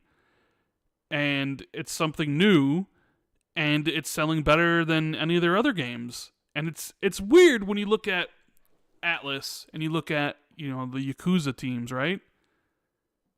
Where those franchises are Green Arrow's pointing up, right? Sales are better than they've ever been, and that's partially because they've embraced multi-platform completely. They're no longer exclusive to PlayStation like they used to be in the past. suddenly their franchises are, bigger than they ever been. And the future looks bright for, just imagine if people love this metaphor re-Fantasia. I would imagine when Persona 6 comes out in a few years, the hype will be through the roof for that because it'll be on Xbox, PlayStation, PC, Switch 2. And you're probably looking at like the next fastest selling Persona game or Atlus game ever. And the Yakuza games keep on selling better than ever. The last one was, I think, their fastest selling one ever. They had like 1 million in like a week or 2 weeks or something. And then we were talking about Final Fantasy because you're playing it, and Final Fantasy is kind of like got the red arrows down, and it was kind of like made a poor decision buying exclusivity for those games because now Final Fantasy's on the decline, and Atlus and Yakuza stuff is on the up and up. Kind of a weird. I don't think you could have said that if you had said that before this generation started, that Final Fantasy would decline badly, and that Persona and Yakuza would be on the up and up to the point where maybe they're competing with Final Fantasy. People would have fucking called you nuts. But here we are, right? True that. We have a super chat here from Silas. If there was an Xbox and or Blizzard theme alarm mode, would you guys be on the pre-order train? Absolutely not. I mean, I didn't get the Xbox fridge, the mini fridge. I thought it was a cool idea based off of the design of the Series X, but I didn't need or want a mini fridge, and I don't need or want an alarm clock. So absolutely not. I don't know if Jez feels differently. Maybe, he did buy a Diablo 4 Lilith statue, so he might feel a little differently about this one, huh? Do you feel differently? Well, people, like, we talked about nostalgia at the start of the thing, right? And like, you curate nostalgia over time with consistency. And I think Nintendo has curated this level of nostalgia where they can do things like alarm clocks. But this isn't... And Blizzard 2, right? With the question was, would you buy one? No, I wouldn't buy an alarm clock.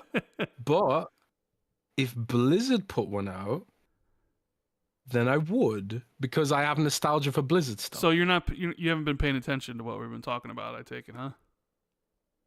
Well, bring me up to speed then. The question was, would you buy a Blizzard or Xbox themed alarm clock? Well, I was getting to that. But you went to this like complete roundabout way that almost made me think you didn't even know what question I asked. Because then, no, I did. Then you went through this roundabout way, and then you could be like, "Yes, I would," and it's like, okay, well, it's just like, it sounds like you're distracted. Is something going on over there? Bit distracted. A little bit. You getting breaking news? Leaks? Kind of. But my point was that I think some companies like Blizzard could get away with an alarm clock because they can curate nostalgia. Would I buy a Blizzard alarm clock if it looked cool? Maybe. And Nintendo can get away with that stuff, but other brands can't get away with it, I suppose.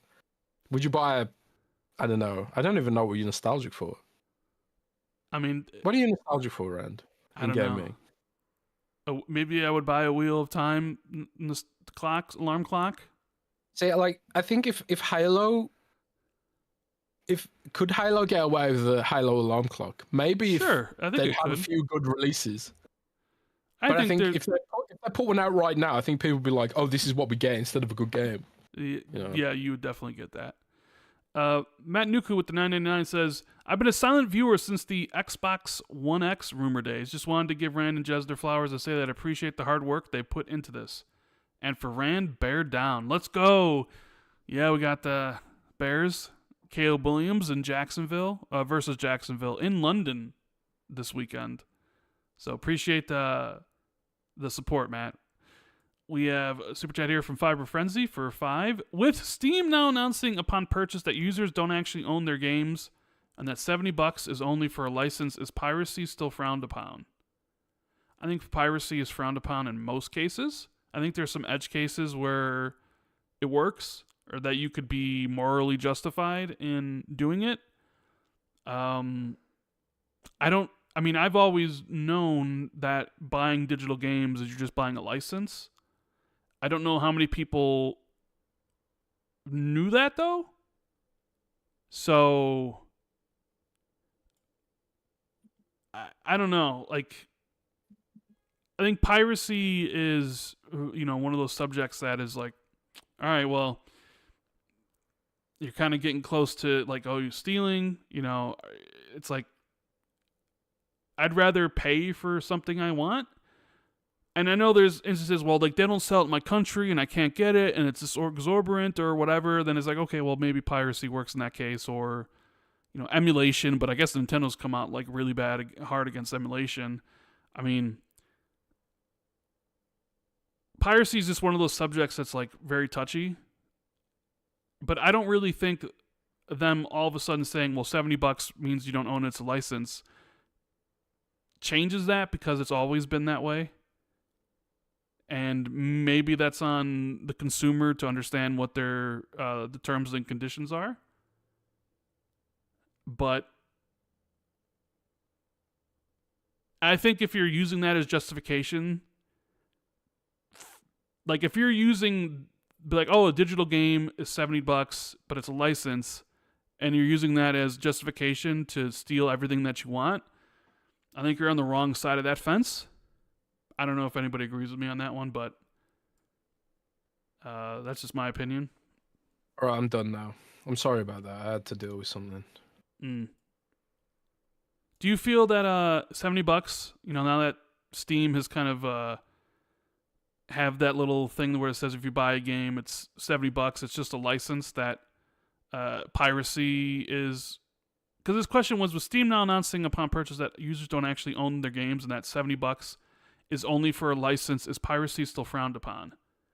And I said piracy is one of those like subjects where like you can see edge case uses for it, but I think if you're using the $70 as a license as justification to steal everything that you want, then I think you're on the wrong side on that one. Yeah, right. It's weird with digital games because I don't know why people thought this was ever the case, that you own digital games. This isn't California's law changing the status of digital games. This is them wanting digital storefront owners to clarify that they are not actually selling ownership of the game. But the thing is, that was also true of discs. Discs literally have terms and conditions attached to them. It's only like back in the 90s, back in the day, before all the terms and conditions started coming out and all that kind of stuff. But I think even then, in some cases, but before DRM and all that kind of stuff, it was only like, I remember when I had Unreal Tournament 99 on a disc from Epic Games. I don't know if they're called Epic Games back then. I can't remember, but I had Unreal Tournament 99. The disc had no DRM on it. So you could literally take that disc to all your friends' houses, install Unreal Tournament 99 for all of their houses, and then we could all play together. It was really weird, But then they started bringing in serial keys, and I remember you had to put like the disc in and then use a serial key, and then the serial key would have a limited number of uses, but then there were ways you could get around that. And then Steam came out with its DRM, where it was just like, okay, we don't need serial keys anymore because you have to activate the game. And the license is based in the cloud. It pings ownership of the game to your system. And that's the way Steam's operated for years. But The Last of Us says they can't control discs or physical media. They literally can. I mean, they can hardware ban your console. So yeah, you could go and buy a new console if you wanted to. Well, I mean, you could take your console offline before they hardware ban you. Yeah, but that's still them controlling how you can use your stuff, So like if you have to take your console offline in order to access the disc, is that still truly ownership, that they're mandating that over you?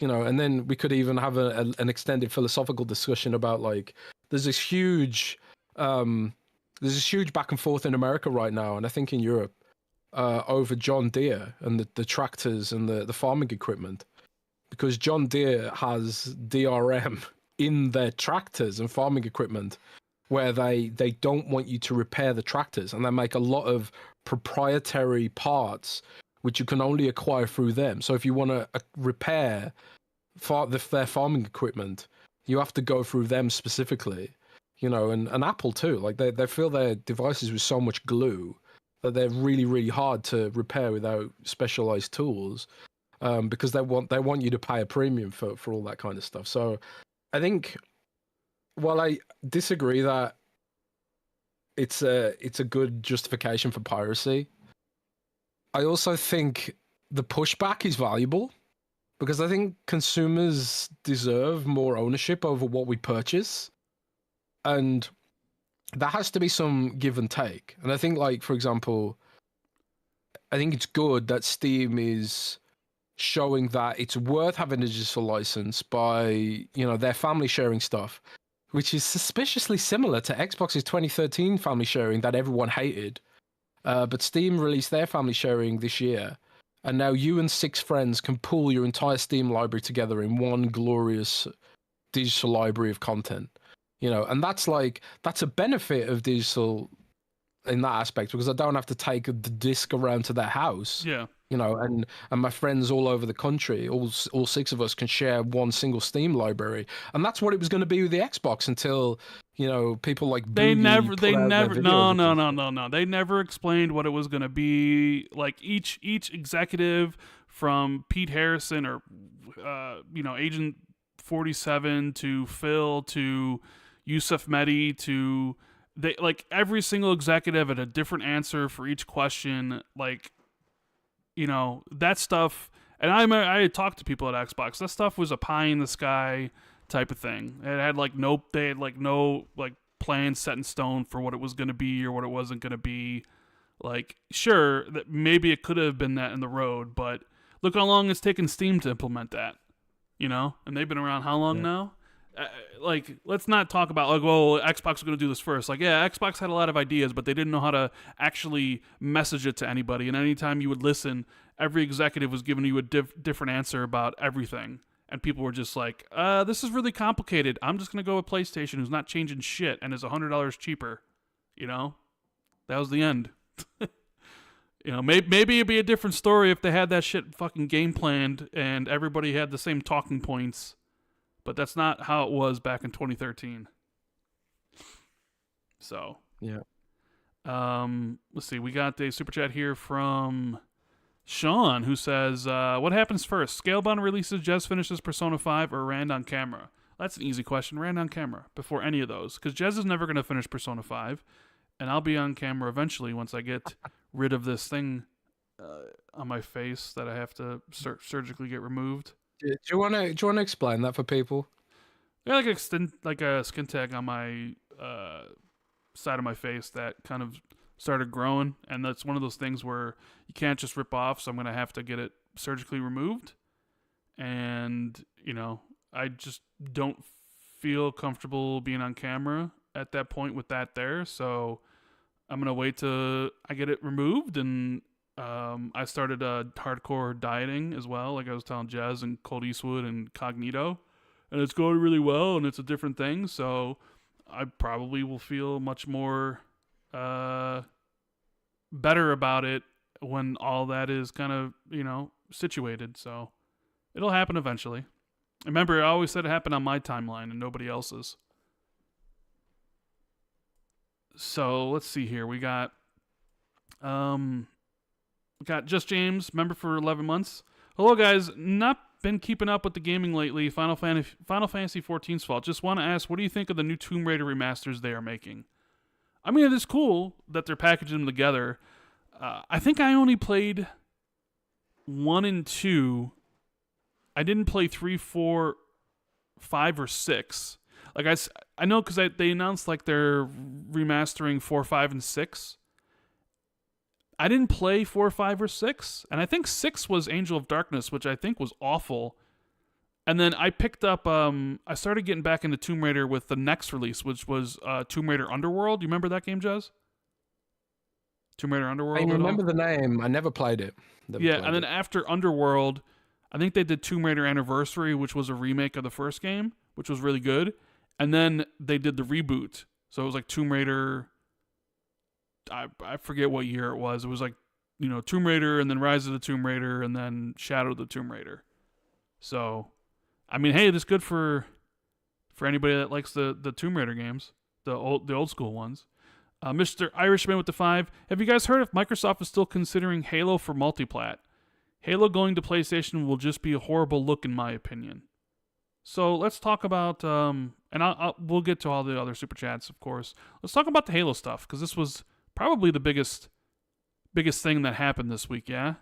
Kind of also came out of nowhere. Like, they announced that there's going to be a third-person mode for Halo, which I think we talked about last week. That literally broke last week on the podcast. So we talked a little bit about how that there was so much drama about that third-person stuff. Yeah, weird, right? But at the Halo Championship World Series, or their esports event, they had a documentary, or a little video of people being interviewed, and they announced essentially that they are bringing the Halo universe, and all the future Halo games will be on Unreal Engine UE5, which I remember was a hotly contested rumor about 2 years ago. Very much so. I remember when you first reported it on Windows Central, we talked about it on this podcast. There were people that were giving you shit. In fact, there were people in the community that would side tweet, you and others who were like, this is what we're hearing. They're like, they don't know nothing. They were very, very adamant in their position that Halo would never go to Unreal Engine. And I got a decent memory, and I don't know who said shit. But it was, it was a thing, and now it's officially a thing. They worked on this thing called Project Foundry for a couple years, and so now they made the official announcement, and to coincide with Halo moving to Unreal Engine, they also changed the names of 343 Studios, or 343 Industries, to Halo Studios. And Destin Legary How do you feel about Halo Studios? Destin Legary kind of set the internet on fire because he couldn't remember why they were named 343. And like people were like, how could you not know it as an Xbox and Halo fan, right? Sometimes you forget stuff, and it's like, yeah, 343 guilty spark. But and then they had a trailer showcasing some beautiful environments, like some really stellar skyboxes and artist renditions, and all rendered on Unreal. They gave us a little glimpse of Master Chief and what is his iconic Halo Combat Evolved suit of armor, alongside 2 elites, and that kind of ended with like him dashing at the camera with the energy sword. So it's kind of a new day for 343, right? Like, we have a new engine. Unreal's like probably the engine used the most in the industry, so it's well supported. And you know what? We're gonna get rid of any of the bad juju that kind of came with our name, so we're just called Halo Studios. And you asked me how I felt. I mean, I kind of always like the name 343 Studios because it's Halo related if you know, but if you don't know, it's still like an interesting name. Like, oh, why are they 343 Industries? Right? Like the Coalition. It's like if you're a Gears fan, right? But if you're not, you might just think, oh, that's a cool name, the Coalition, right? Just dubbing something to Halo Studios kind of just feels like, I don't know, we're a meat packing plant, and in come the cows, and then out comes the beef and everything, and it's just like a mill, and it's just like, hey, welcome to Halo Studios. It's like, this is what we're doing, right? Because, and I know maybe I'm being a little bit facetious, but like, why not change Turn 10 to Forza Studios? Why not change the Coalition to Gear Studios, right? Like, any of the studios that work on a specific project, you might as well just change their names to what they're working on. But I feel like maybe they felt they needed to do this because they do have all these new leadership positions in, and they're doing a new engine, so they sort of feel like this is a clean break. So like, all right, this is a clean break, and they're at least trying to position that in all the marketing materials and everything about how this is a new day for all that stuff. So I think it makes sense in that regard. I'm not. I mean, Halo Studios by itself as the name, it's like, whatever. But I get why they changed it. I get why they changed their name. And, I think I get why they changed it to that, because they also announced they have multiple new Halo projects in development, which is interesting, right? And just judging from the UE5 render, it looks like that Tom Warren rumor about them working on a Halo Combat Evolve remake could be realistic. I mean, because it kind of looks like it, right? If you remember, a long time ago, I did put out a poll on Twitter. How would you feel if the next Halo game was a remake or a reboot? Well, because we both heard those rumors, right? Well, the thing is, it's like ever since Halo Infinite sort of didn't do what it was supposed to do, it didn't set the world on fire, right? And you know what? Halo Infinite, I think, is also, there's a lot of misremembering going on with Halo Infinite in the launch. That people will say like, oh, it wasn't good, and that changing to Unreal Engine isn't going to like fix the problems that happened with Halo. But if you go back and look at Halo Infinite, it was a highly rated game critically. I mean, it's got like an 87 on Metacritic. People were excited that Halo was back and that Halo Infinite was good, right? The multiplayer was great. I mean, the campaign, some people really enjoyed it, some people didn't. But the game reviewed incredibly well. So to see this kind of, I don't know, like people talk about like, oh, well, this Halo Infinite was actually bad is weird, because you need to kind of remember where we were 3 years ago in 2021 when it came out. It's like that wasn't the case. The reason people turned on Halo Infinite was because once the game launched and you got a couple months in and they didn't have any content for multiplayer, people got bored with the game because they didn't have any post-launch content. And then the expected, like, when is the DLC continuation for the story going to happen? It was like, oh, well, it's not. And, they were like, oh, this season's coming, but it's 6 months away. And people were just like, I'm done with this, right? But initially, people were ecstatic about Halo Infinite and the prospects that it had. And one of the faults, you could say, about why it took so long was the pipeline of using slipspace to create anything, which I always heard was a fucking pain in the ass from anybody I spoke to. And that was one of the biggest reasons why there was a big content drought, was because they pushed so hard to make it for launch, but then they didn't have anything saved up. And then it was like, took a long time to make anything in slipspace. So by switching to Unreal Engine, which is an engine that is widely supported in the industry, you can avoid some of those pitfalls where it's easier to make content. And also, the whole contractor situation at 343 that, I think we've talked about before, where 343 uses contractors that only can work up to 18 months on contract for these games. And then they got to leave and come back. And the problem was, when it was Halo Infinite, the slipspace engine was tough to use. So you'd have to spend a lot of time bringing these new contract hires up to speed on slipspace. And by the time they actually knew what they're doing, their contract was almost over. And you would essentially have to say goodbye to all these talented people that finally understood what was going on and had to train a whole new bunch of people on contracts. Dude, I heard it was worse than that. Yeah. It wasn't just a case of like we train them on slipspace and then they have to leave for whatever reason. I heard that like they couldn't even hire people because they were like, oh, I don't want to learn slipspace. Yeah. So like it was like they couldn't get hires because they were not using. They were using a notoriously unintuitive engine with immature tools and all that kind of stuff, right? So the switch to Unreal Engine, and I just want to add something, right? There's been a bunch of grifters and fake news people saying that I said they would never switch to Unreal Engine, but what I said was, yeah, seriously.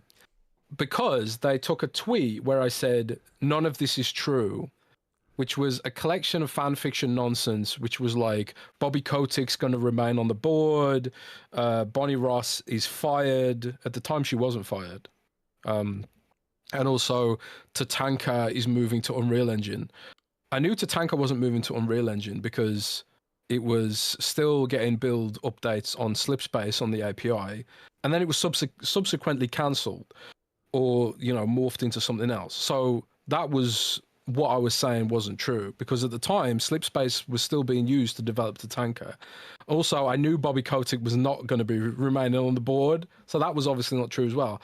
I was actually one of the first people who reported that they were exploring Unreal Engine for Halo. And actually, I've actually got an article up which goes into the full analysis of will they, won't they switch to Unreal Engine. And I always thought it was really weird why sources would be very candid with me about what had gone on with Halo Infinite, but they would never talk about what was going on with the Unreal Engine. And now I realize that the reason they weren't willing to talk about the Unreal Engine aspects of it, because it wasn't just their NDA with 343. It was the NDA with Epic Games about using their technology. So it's like, you know, it creates an issue where, like, if I go out there claiming that, you know, they're using this engine, it's not only a Microsoft issue, then it's also an Epic Games issue, you know. And I think, like, for some people, they didn't want to, you know, veer off into the territory where it was like, well, if I confirm that we are using this engine, it's going to be really obvious that the leaks have come in from this particular team or whatever like that. I don't know. But in hindsight, I should have taken that unwillingness to talk about it as confirmation, you know, because if it wasn't true, they would have just been like, oh no, we're not using Unreal Engine. But if it was true and they were worried about it being traced back to someone, then they'd probably be less likely to say anything about it, right? Yeah. But I don't know. It was a couple of years ago, and, you know, hindsight's always 20/20. But I was actually, I think me and you, and I think the guy who first ever reported this, and it was a YouTuber called Sean W. Yep. Who I don't think he's even creating videos anymore. No, he is, but he does. He basically does YouTube Shorts now, and totally, like, nothing to do with gaming, just something else. But yeah. Oh yeah, Sean, like, everyone came at Sean W, and he was right, you know. And when I looked into it, it was like, yeah, oh, actually, they really are doing it. I heard that there was a lot of back and forth about it. You know, some people wanted it, some people didn't. Oh yeah, it was a very political thing from what I heard. Yes. Yeah, and it was, the 343 is very protective of the Halo sort of feel.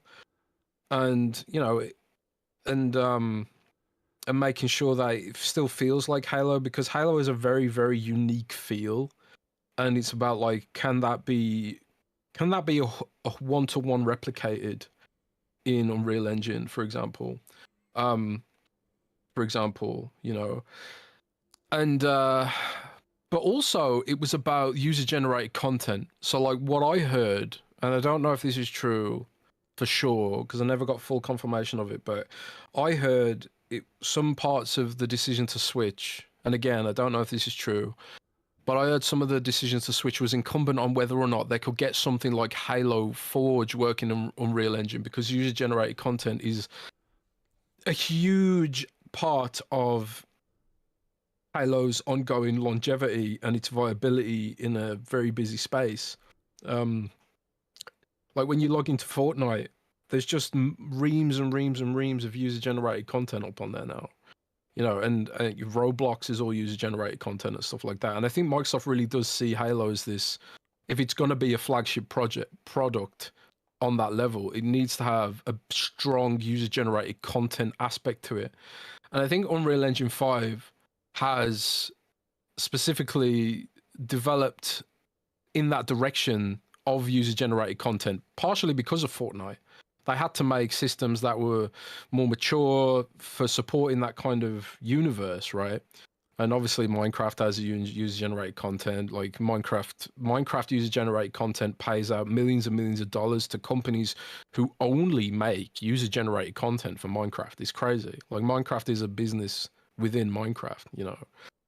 So I heard that Forge, once they had Forge running Unreal Engine or some like a working prototype, and then it was kind of like, well, this is the way we're going to have to go. But I don't know if that's for sure, or if that's exactly how it played out. I'm sure there's way more to the story than that, probably. But one of the things about Microsoft now is that the Advanced Technology Group and also Kate Raynor's team at the Coalition, they have become like industry leading at developing games through the Unreal Engine. A lot of Xbox first party studios use Unreal for their projects. Yeah, everyone's using Unreal Engine. Microsoft has proprietary tools from Unreal Engine. You know, the Coalition has just been expanding their expertise to other teams there, and I wouldn't be surprised if we eventually get to a point where every single Xbox game is running on Unreal Engine. I would imagine Forza is going to remain on Forza Tech. Oh yeah, I don't see any reason for that to switch to Unreal. All the action-oriented games, then. Sure. I mean, I would imagine. I don't see Bethesda dropping Creation for Skyrim. Bethesda. I mean, no. Some people want Bethesda. Some people want Bethesda to drop, you know, Creation Engine for, you know, Unreal Engine 5. But yeah, I would imagine Bethesda will still use Creation Engine. It will still use id Tech, right? I think Machine Games uses id Tech as well. I would imagine the Call of Duty studios will still use, you know, what is that? The modified Quake engine, whatever it is, or like what it is now, it's the COD engine. Modified id Tech as well, I think. I think it was originally. They had like a new variation of it or whatever. Forza will continue to be on the Forza stuff. So, but a lot of those other games, like, you know, Obsidian's now UE5, South of Midnight's UE5. I think Perfect Dark is UE5. So I mean, like a lot of the games that Xbox is working on UE5, and they have all these like State of Decay 3 and Gears, and they can all, you know, not only do you get help from Unreal, but it's also easier to hire employees because everybody kind of has a knowledge of Unreal, instead of being like, oh, you need to learn Slipspace, but Slipspace isn't really good for your career because it's only really used for, you know, Halo, and you may not be working long at 343, so it's not even worth even working there. You know, you could find a job elsewhere and you know, learn your skills and stuff. So I guess the other thing is, like, they have multiple games in production, right? Multiple games in multiple stages, or however they put it. Now, we had always talked about the idea of, like, what do you do with the next iteration? And I did see the report from Mr. Rebs that Halo Infinite 2 was canceled, which is, you know, you're actually going to release something called Halo Infinite 2? How does that work? You know what I mean? Like, Halo Infinite 2. Okay. That was kind of, you know, canceled or whatever, and we have this new stuff. I suppose it would have been a sequel. I mean, clearly they had a plan for that storyline to go further. Yeah. Well, that's what I'm wondering.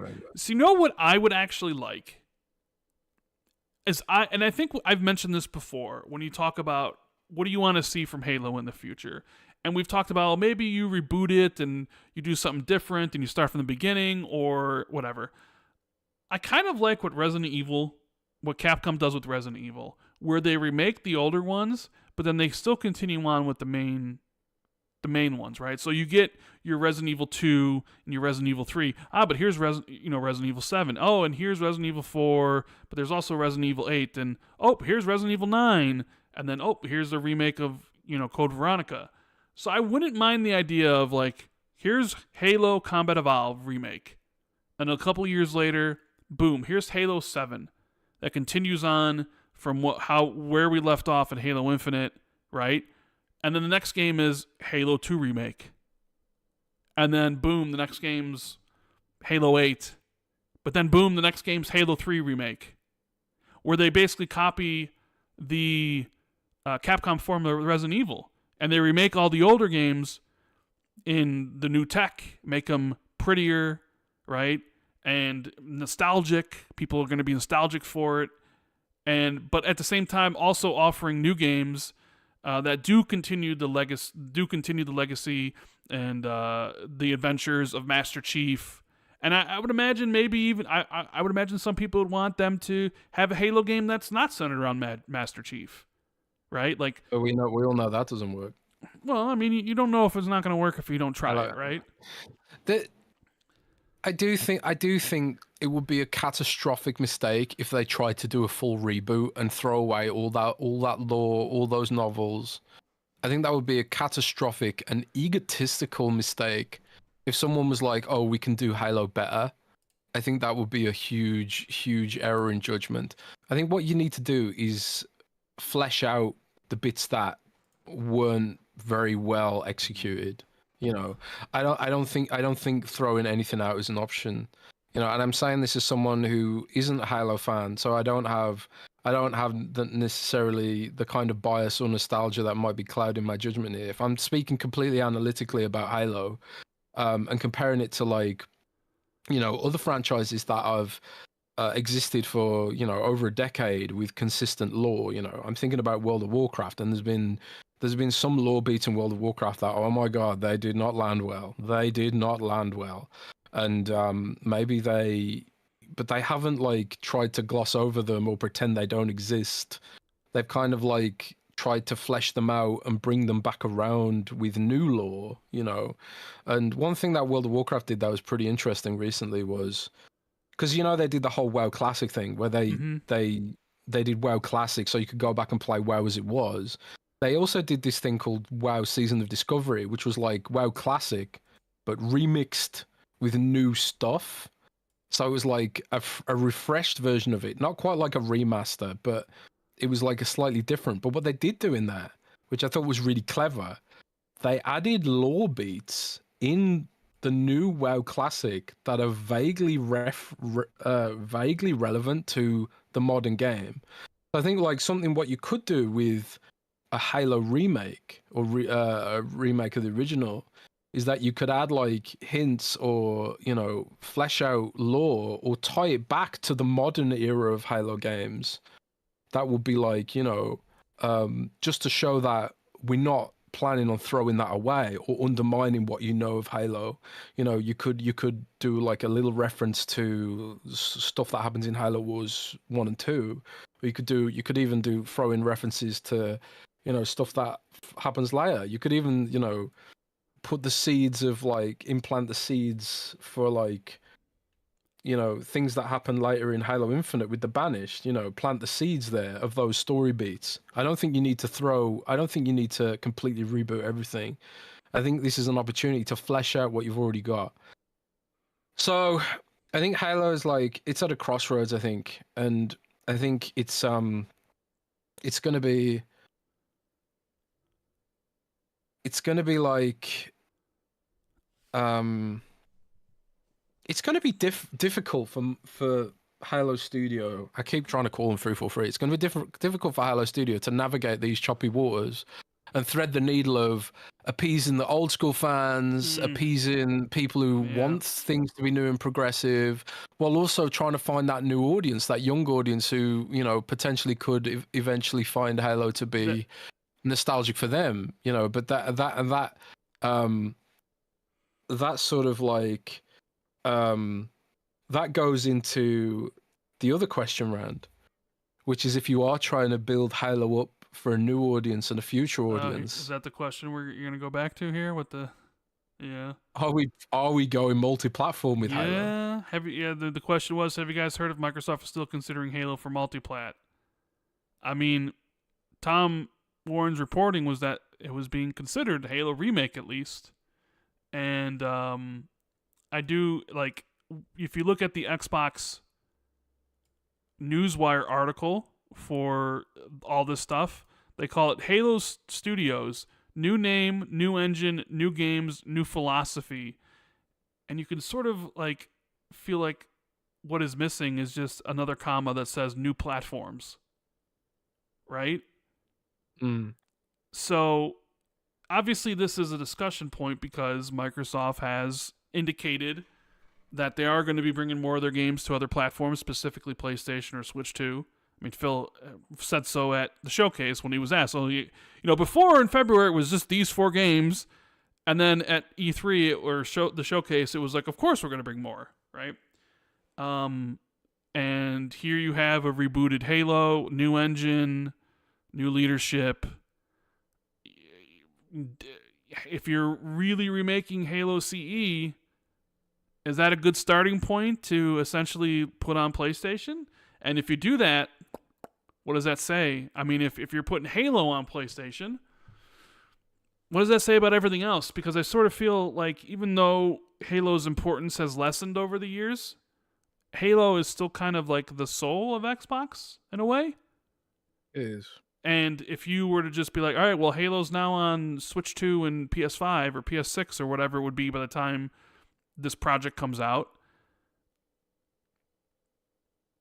what does that do to are people then just going to be like, well, if Halo's there, well, then everything else will come, or everything else is? I mean, we don't even know. Like, the idea of Halo CE coming out, you're probably what? How far away do you think it is? 3 years? 2 years?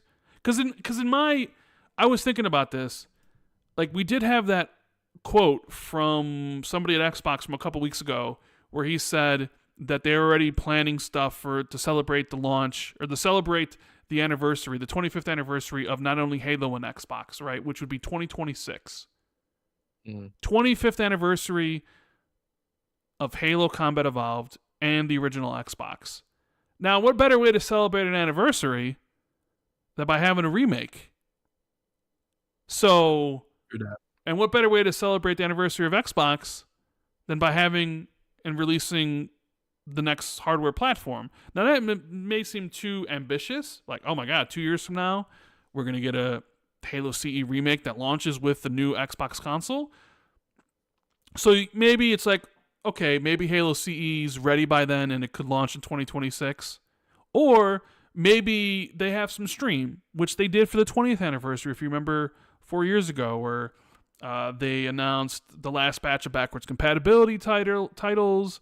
They had some interviews. They also had the Halo team. That's when they announced, like, hey, Halo Infinite's launching in beta multiplayer, right? They did that stream. Now, what if you had another stream for the 25th anniversary? And that was when you finally revealed Halo Combat Evolved. And it's like, oh, maybe it's coming in 2027 or whatever. So there's ways they could do it when it could release. Because as we know, like, game development takes a long time these days, right? But then there's still that question lurking about Halo on other platforms, and we don't know the full extent of what Microsoft's plans are. Like, I feel confident right now telling, and this isn't any sort of inside information, but I feel like everything from Bethesda and everything from Activision Blizzard will be day one multi-platform going forward, right? And I'm less sure about Xbox Game Studios, even though I do feel like a lot of that stuff will eventually make the jump. But then it's like hard to say, well, like Halo Combat Evolved, is that a day one? Is that something you keep for yourself in an era of wanting to bring games to more places? Because, hell, I mean, Satya says he has no love for exclusives. And if it's all about like money at the end of the day, if Tim Stewart and Amy Hood control the purse strings and they're the ones making the decisions because it's all based around money and you spent $80 billion and we need to get some of that back, then at that point, you got to consider putting Halo elsewhere. As much as I think that is the absolute wrong decision to do, because I think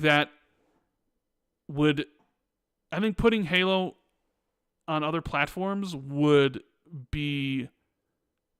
severely diminish Xbox in a lot of people's eyes, to the point where I think that would be the straw that broke the camel's back. Now, for some, it was the recent announcements, right? But I think if you put the heart and soul of Xbox elsewhere, then I think that sort of breaks through even like the hardcore Xbox fans here on Twitter and elsewhere. And I think that kind of penetrates even into people with a casual, like, oh, Halo's on PlayStation now? Okay, well, you don't really need to worry about what Xbox is doing, because if they're doing Halo here, then surely they're going to do Forza, and surely they're going to do Gears. and surely they're going to do Fable and all this other stuff. Yeah, but this is all about new users. Like, true, it is about new users. Existing users, and this is a problem of Xbox not growing their user base and their console user base this generation. That they're at this point, they need to do that. No, but dude, even if they did grow it, say the shoe was on the other foot, right? And Xbox had the bigger install base. There's still that issue of like, where's the growth coming from? Sure. So like, I think in that universe, it's like, even if Xbox is the bigger install base, and it's like, well, how do we get even more users? You still have to start thinking about multi-platform. You still have to start thinking about it, because there doesn't seem to be more fresh blood coming into the high-end console market from any direction. Like, even if Xbox was completely gone and PlayStation, the only console this gen was PlayStation 5, Sony would now be asking itself, shit, where do we get the growth from? You know? So I think a lot of these conversations exist only because of the comparison to PlayStation.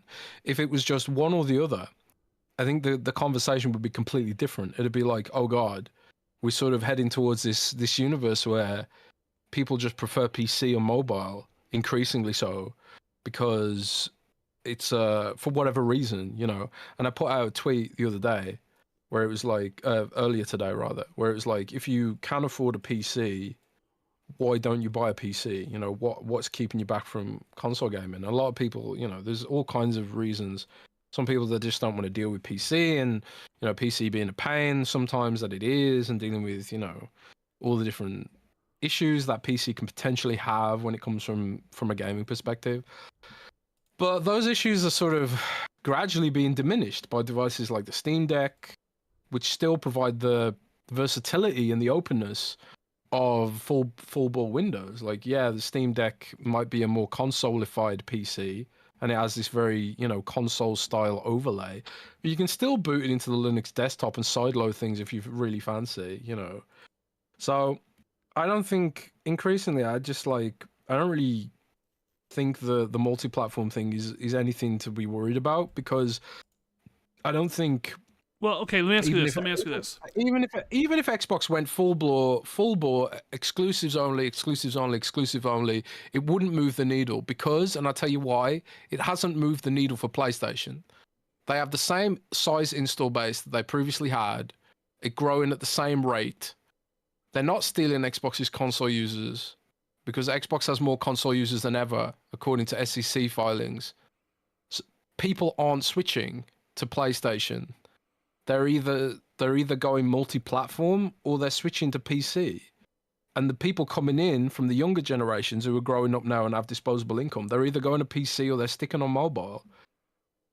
You know, PlayStation and Xbox can't even get their past gen users to upgrade, evidently. So I increasingly think these discussions are just old. Old thinking. The discussions, I think, though, that wasn't the plan. Like, I clearly their ideas about exclusives changed from the point where they acquired Bethesda to the point where the FTC trial happened with ABK. Because at one point it was about exclusives, and they specifically said so about Bethesda. Even to the point where in the ABK trial they said they made Indiana Jones an exclusive because they needed something to compete with Spider-Man. So, like, the idea was, no, this is for exclusives and exclusive content to drive people to our ecosystem. And then at some point, that all changed. So at one point, it was the plan to do all that stuff. And then suddenly, it wasn't the plan. And now you have Project Latitude and this other things. So something changed in between all that stuff. Because it was about exclusives until it wasn't about exclusives. Probably because the money didn't match suddenly. You know, it wasn't like this was always the plan, because clearly from what we can tell from the FTC trials and the emails and their forward-facing statements beforehand, it wasn't the plan to go multi-platform. It only happened recently. But I want to ask you this. I want to ask you this. Because I've seen people bring this up as like a... No, dude, I just want to push back for one moment. Okay. Just one moment. Like... We constantly talk about and focus on, oh, Xbox didn't have this multi-platform plan, blah, blah, blah, blah, blah. Oh my God, poor Xbox is screwed up. Why did PlayStation start putting their games on PC? More revenue. If PlayStation's the Mac Daddy and everyone wants a PlayStation and all this kind of stuff, why do they need to go to PC? Is it because the PC users will never buy a PlayStation? Without Xbox in the equation, PlayStation has the same issues. Where's the growth coming from? Where's the growth coming from? If Xbox was dead tomorrow, if Xbox didn't exist, if Xbox died in 2015 and had Xbox's entire install base, they would still be having a growth issue right now. So like all this discussion is like, oh, Xbox fucked up, this and that and the I'm other. not even saying Xbox. It all becomes irrelevant. I'm not saying Xbox fucked up. I'm saying when you look at, well, it doesn't matter what everybody else is saying, right? I'm saying when you look at their forward-facing statements, plus what they were saying during the trial, it was clear that the goal wasn't necessarily everything to be multi-platform. It was like, hey, it's for exclusive to drive engagement, to drive people to the ecosystem, and that changed at some point. Hey, business reality changes at some point, and you have to roll with it, right? That's what happened. And I can imagine Microsoft is like, yeah, you know, when we made this decision to buy ABK in 2021 at the end of the year, Xbox hardware was still selling out everywhere. We were, in fact, selling more than PlayStation in the US at that point in time, is what they would say. And Game Pass was booming. We had just acquired Bethesda. It was growing exponentially. And the board was like, what's the next acquisition? Suddenly ABK is available because Bobby Kotick and all the sex scandals and all that shit. And so it was like, hey, they're the biggest publisher out there. Look, they got PC stuff, mobile stuff, Call of Duty. Let's grab it. And they probably had projections about where they thought they would be in 2024 and beyond. And then it took longer to close the deal. And then suddenly the Xbox consoles stopped selling. Game Pass flattened out. So now you're entering this thing where like all your projections were wrong, but you spent the $80 billion and you can't give that money back. And while your plans were for, you know, what it was beforehand, now it's like, well, now we need to pay the piper, and now we're going to have to do this, right? That's what I think happened. But the question I wanted to ask you specifically about Halo in this regard was, and I've seen people in the community bring this up as a compromise in a way, because like you said yourself, it's about finding new users, right? That's what PlayStation's putting their games on PC, and why Xbox putting their games on PC. It's about finding new users and more revenue streams. Now, I think me and you would both agree, even though I'm more interested in the Halo campaign and the lore and all that stuff, I know from a business perspective, the thing that's going to make Halo profitable is the multiplayer, right? How many people are playing, how many people are spending money on microtransactions, all that stuff, right? That is what going to make Halo successful in the leadership's eyes. Is how much money it makes in the multiplayer. The story, the campaign, that's ancillary. That's just like for the hardcore people. So what if you had a scenario where, like you said, you're looking for new users, and maybe not necessarily the campaign's going to do that. So what you do is you release the multiplayer on PlayStation and Switch 2, but you kept the campaign exclusive to Game Pass and Xbox, where you could find your new users in the Halo free-to-play on the other platforms, but if you actually wanted the campaign, the paid part, you'd have to play on PC or Xbox with Game Pass. How do you feel about that? Repeat that last part again. That essentially a compromise would be, since you're looking for new users and more money, you put Halo multiplayer on PlayStation, on Switch, on Xbox, but you kept the campaign on PC and Xbox through Game Pass. And so you still kept something related to Halo as yours, and then you put the part that you wanted most to succeed and the most that needed the players anyways everywhere. How would you feel about that? I think that only works if the campaign is really good. Okay. But I think if the campaign is really good, that could be a really good strategy.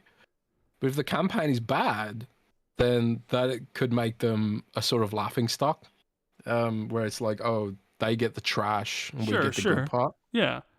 I think that could be a good compromise, to some degree, because I think you still need to have this timed exclusivity for your big ticket single player games, for your platforms. You know, I really think that. But I keep thinking like, Steam has completely destroyed this whole argument.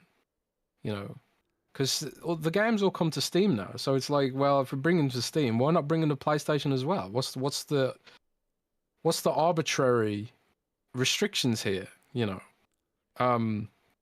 why go half and half? You know, because you've already said previously you could have said this was about growing Game Pass, but you've thrown that argument away when you started supporting Steam on day one. So it's not about supporting Game Pass anymore. It's about growing PC and Windows. And Microsoft's trying to upsell all kinds of crap through Windows now. When you open the start menu, if you're not got OneDrive, tries to make you buy OneDrive. You open the settings app, it's like, oh, Office 365, buy this, you know. So, if Steam grows, you know, on Windows, that kind of helps Microsoft in a way. But it's not like the Windows business is doing that well either, you know. Nobody buys anything through Windows. So it's kind of a weird place, you know, but you have to look at other platforms, you know. You have to look at other platforms. It's like look at Android, for example. Google makes their own phones, the Google Pixel. But they also put the Google Play Store on the Samsung platform. Samsung also has its own store on their phones, but nobody uses it. They all use Google Play. And that's because Google Play has all the content, it has all the services, and a better value. And also it's established and people are used to it and they know to use it. So I think like when you talk about things like, oh, people are going to quit Xbox if Halo is on PlayStation, I'm thinking like, are they though?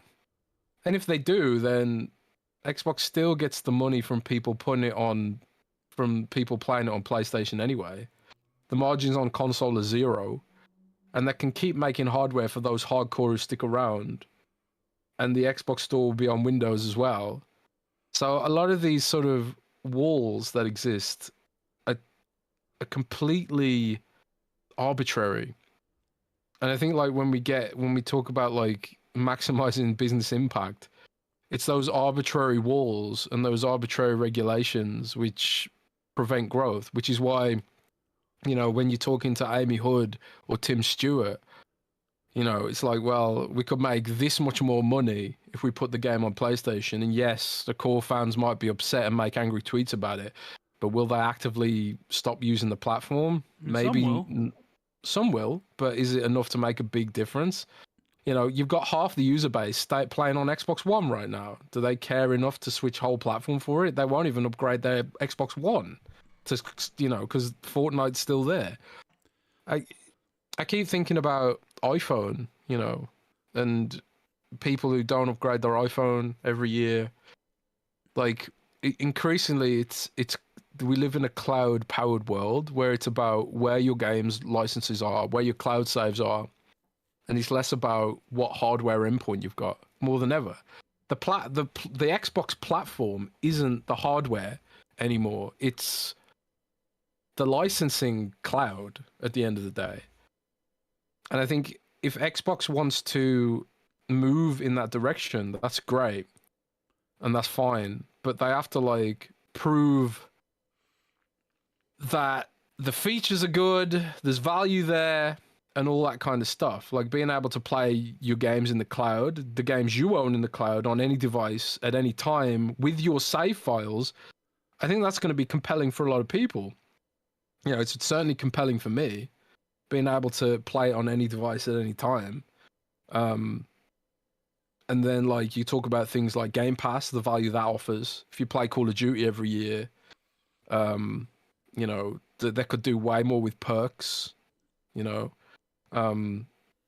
There's stuff they could do there. You know, people subscribe to Game Pass to get all the Riot client stuff, you know.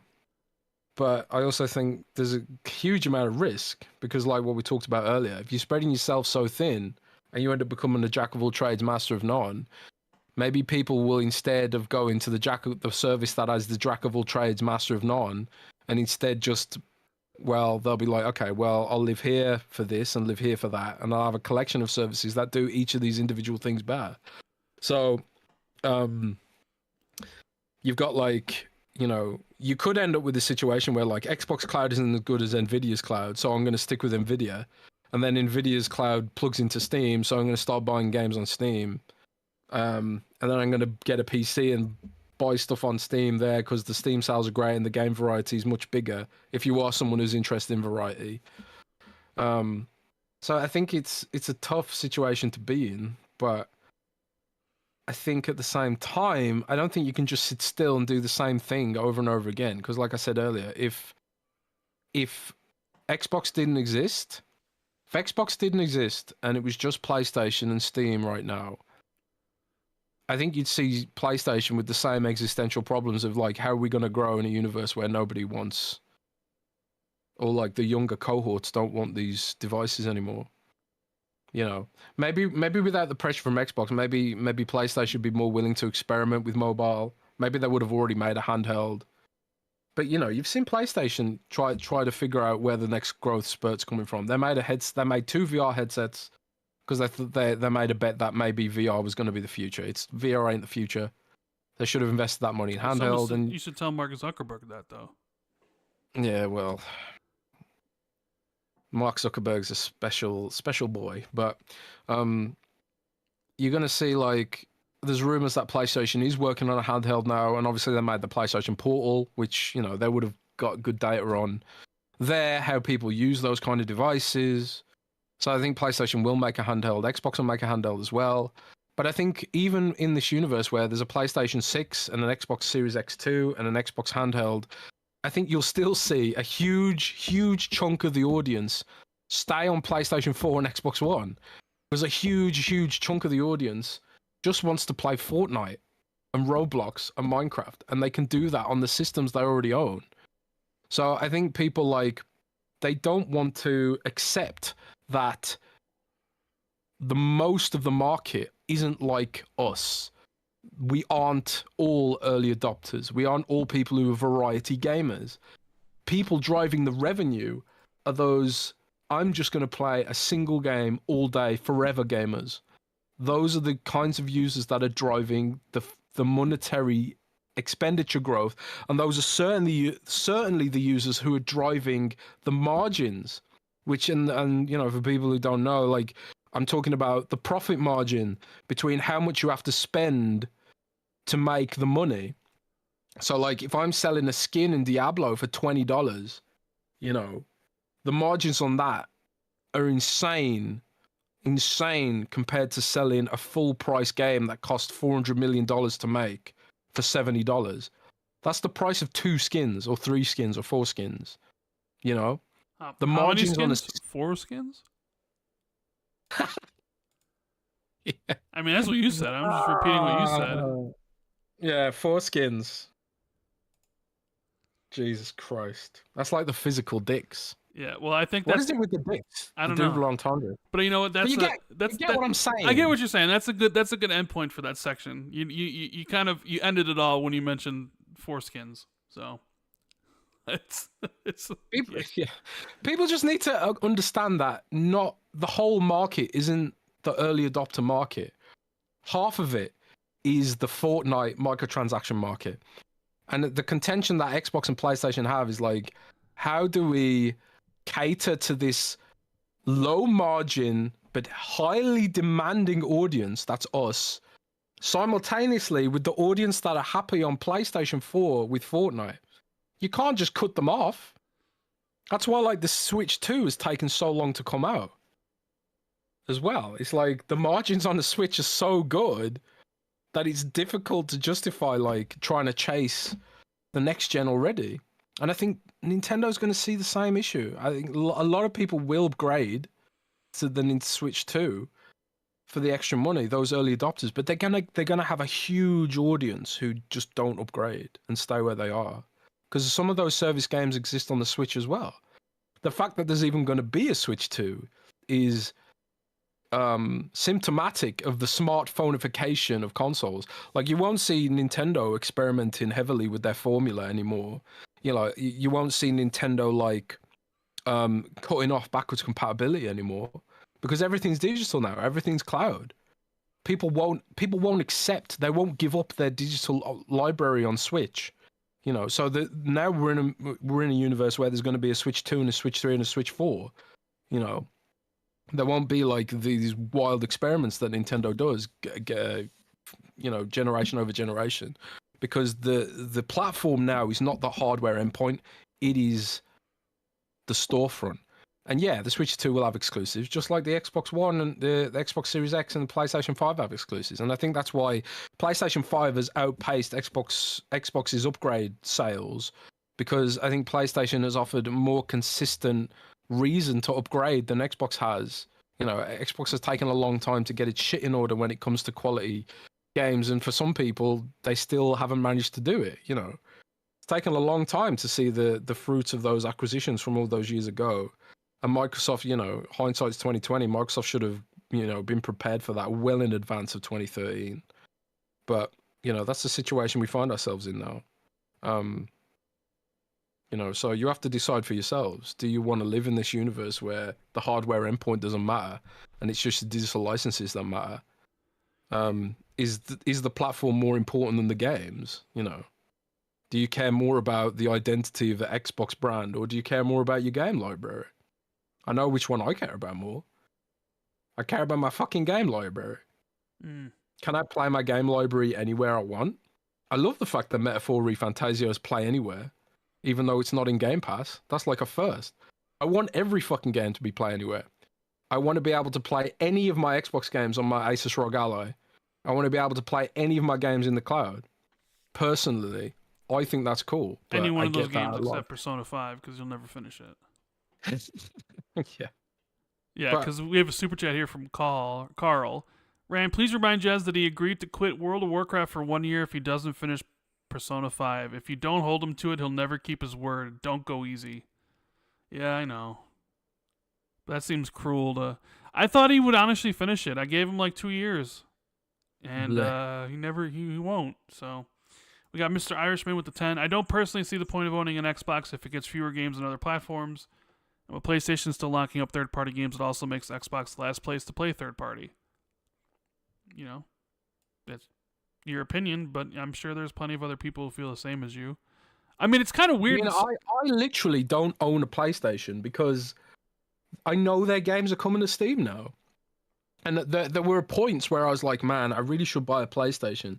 Like Final Fantasy VII Remake almost pushed me over. And then Final Fantasy Rebirth almost pushed me over. But I was just like, they've started supporting PC more and more. And they're eventually going to do day and date. I know they are. They're going to be looking at Helldivers and the way Helldivers performed when they synergized the marketing for PC and PlayStation for Helldivers too. Hey, well, it didn't work for Concord or Until Dawn, though. The game still needs to be good. Hey, apparently Concord might be coming back as free-to-play because I guess the directory at Steam was updated recently, so there's a possibility Concord might be coming back. Maybe? I don't think that's gonna... I think that's probably a mistake. Yeah. D92 with the 2 says, thoughts on IGN's new video about Halo on PS5. I don't think me or Jez has saw that video, but we did just talk about it. Big Out for Man 14 with the 5. Happy Friday, gents. Y'all ever think about getting Hoglaw on to talk about the Xbox app stuff on Google and Apple and maybe even more Pal World talk?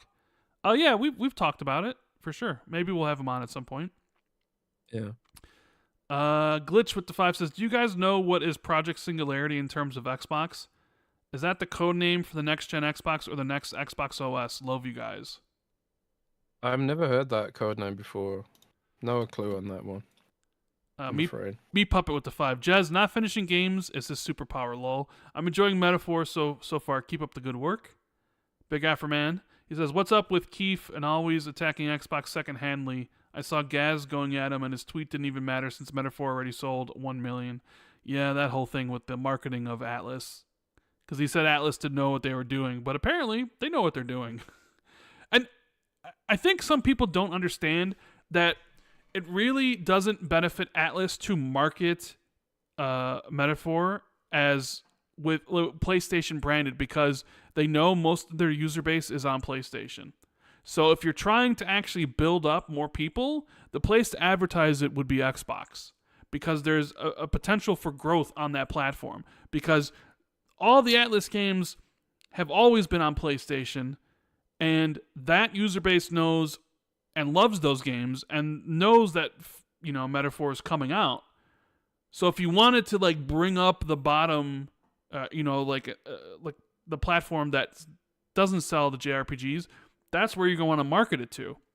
So it actually makes sense that Atlus or Sega would take a big check from Microsoft, who's kind of pushing that for RPGs, JRPGs, and that they would market the Xbox version because that's the version they want to increase the sales on, because they know that their fan base on PlayStation is going to buy it. And even on PC, as we saw, Metaphor blew past their numbers on PC. It's like the biggest Steam launch for them. It's the biggest launch for them, period. Now, of course, I'm not saying that's attributable to Xbox, because it would be absurd to say that the Xbox version outsold the PC or PlayStation version, but I bet you the Xbox version sold more than it would have if it wasn't advertised on Xbox. So I think Atlus and Sega knew exactly what they were doing. It's just some people on Twitter just don't understand it. It's almost as if, the people paid to do this know more about what they're doing than people who tweet about it. I don't know. It's a crazy notion. Right? Hamish K with the 10 says, got back from Halo World, got to meet Phil and told him I appreciate his work, but I had to bring up my mom's favorite game, Banjo-Kazooie, and he was like, Banjo, I know we got to do something with it. Yeah, he knows we got to do something with it, but he'll never do anything with it. I've been saying that for a long time. Trash. Yeah. Dave Ramos with the 5. Who knew all those jabronis who said Xbox has no games were actually right? Xbox has licenses. Lots and lots of licenses. Too true. Too true. I thought Halo was trash, though. Now all of a sudden everybody wants Halo? Man. It's the same with Starfield. It was like, Starfield's trash, but haha, it's coming to PlayStation. It's like... Yeah. Can you at least try to be consistent? I don't know. Eric with the 5 says, hey, Rand Jez, remember when people were mad because they thought Metaphor wouldn't sell because Xbox has the marketing? Anyway, love the show. Yep. Chris R with the 5. I see no reason Halo can't continue the story after Infinite. The difference is that the new setup allows spin-offs alongside that, which is great. Potentially. But we all know how, it takes a while to make games. And I was thinking... was it Destin or Ryan McCaffrey who said they should make a new ODST? It's like... I mean, people have been saying that for years, so it wouldn't be... They need to do Call of Duty ODST, man. I mean, yeah, it would be a good idea to do. A crossover Call of Duty ODST game would be fucking massive. I don't care what anyone says. I'm right. Boo me if you want. I'm right. Hamish with the 2 says, this is my favorite time hearing them talk about Halo. RDX Unfed says, Jez, anything new on Xbox's 007 being made by IO? I don't think Xbox is funding that. Isn't that 007 a multi-platform?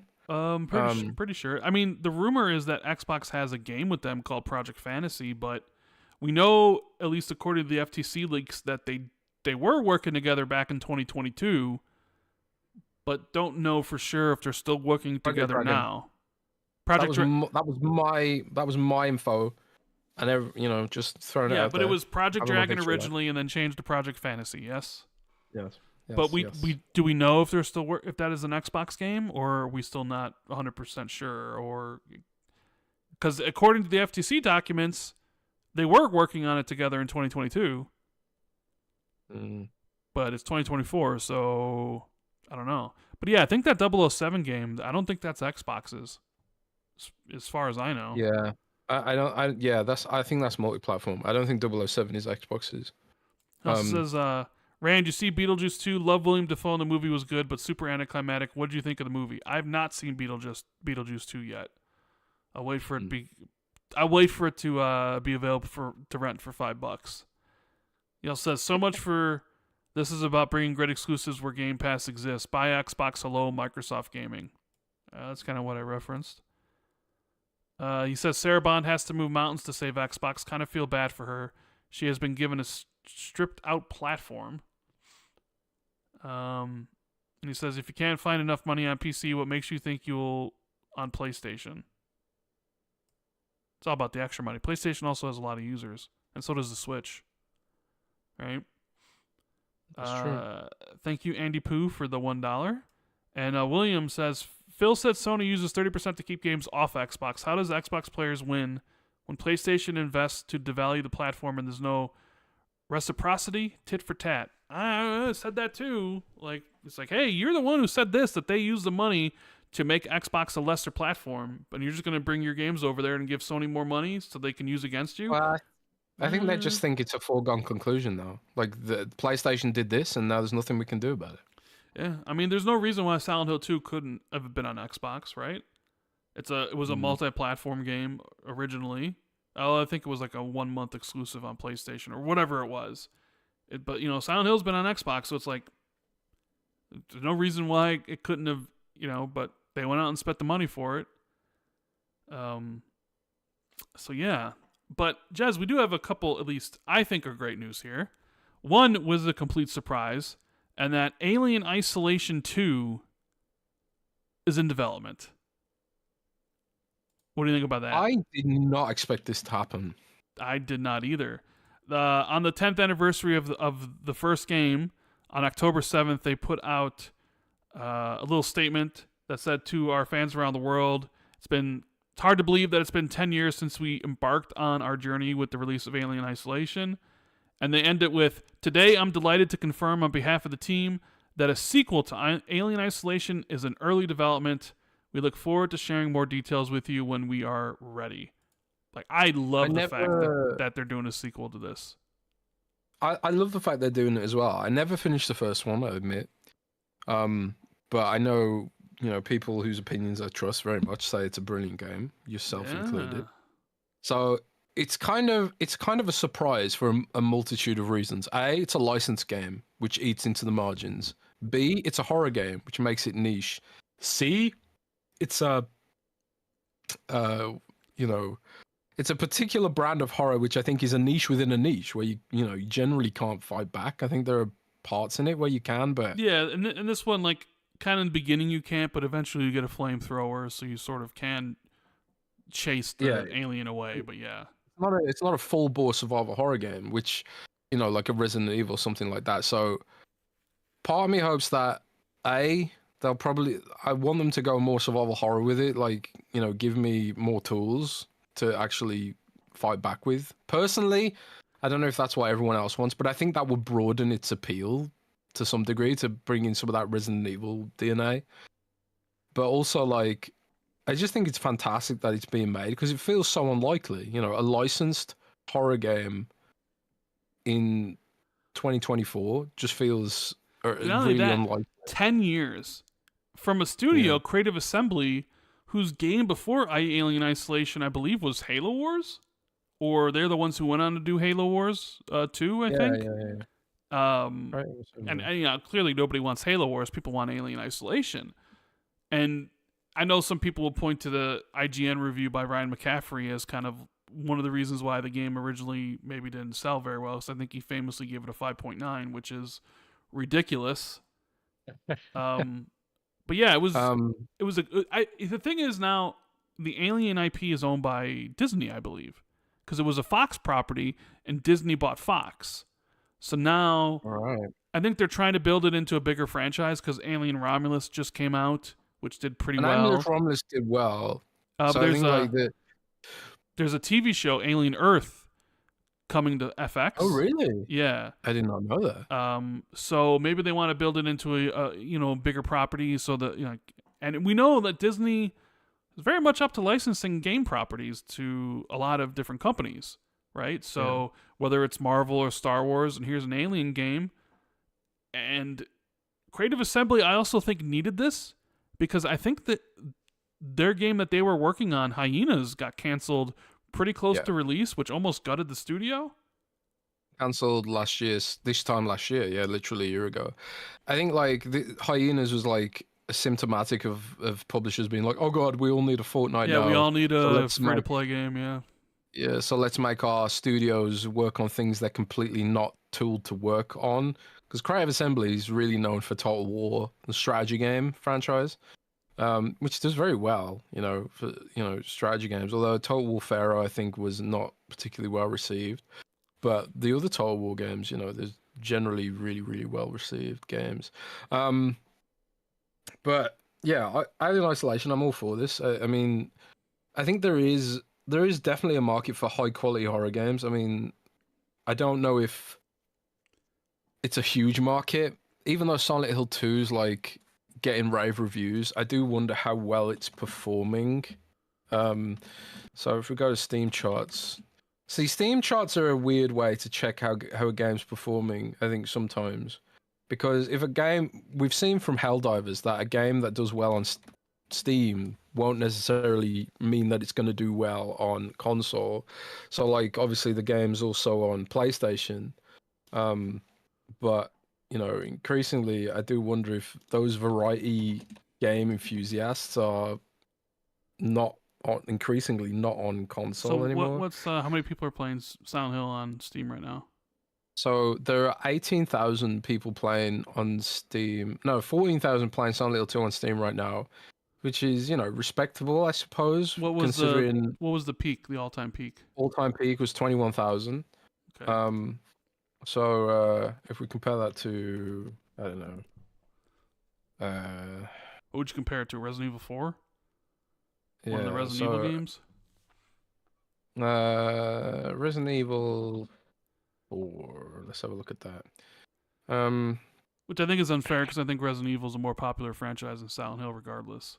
Yeah, indeed. I mean, also it was marketed way harder. So Resident Evil 4 had an all-time peak of 111,000. Yeah, I was gonna say like. So, and Resident Evil is also more actiony. Like Silent Hill 2 has its action moments, but it's I think it's more survival horror. It has those crazy puzzles that really have to use your noggin to think, that are like kind of in those Japanese survival horror games that are just weird. Yeah. And quite frankly, I think Silent Hill 2 is like it is more scary than the Resident Evil games, because the Resident Evil games you got shotguns, pistols, sniper rifles, rocket launchers and stuff. Where in this one you have a 2x4 with the nail until you get a handgun. And I think also as well, everyone expected this game to be trash. Yeah, that's true. Everyone hates Konami. So and one of the things that I really think, like, what are these publishers like really underestimate is the power of consistency over time. So like everyone thought this game was going to be bad. Bloober Team, Konami, a beloved franchise. So I don't think Silent Hill 2 had the splash that it deserves, probably because of that baggage the studio and the publisher have. But I think like if they remade Silent Hill 1 and they kept going and they kept it consistent, I really think they could build that franchise and that studio up to be something again. Like you could even remake Silent Hill all the way through to Silent Hill 4, I think. Because I think Silent Hill 4 had some really great ideas that was poorly executed.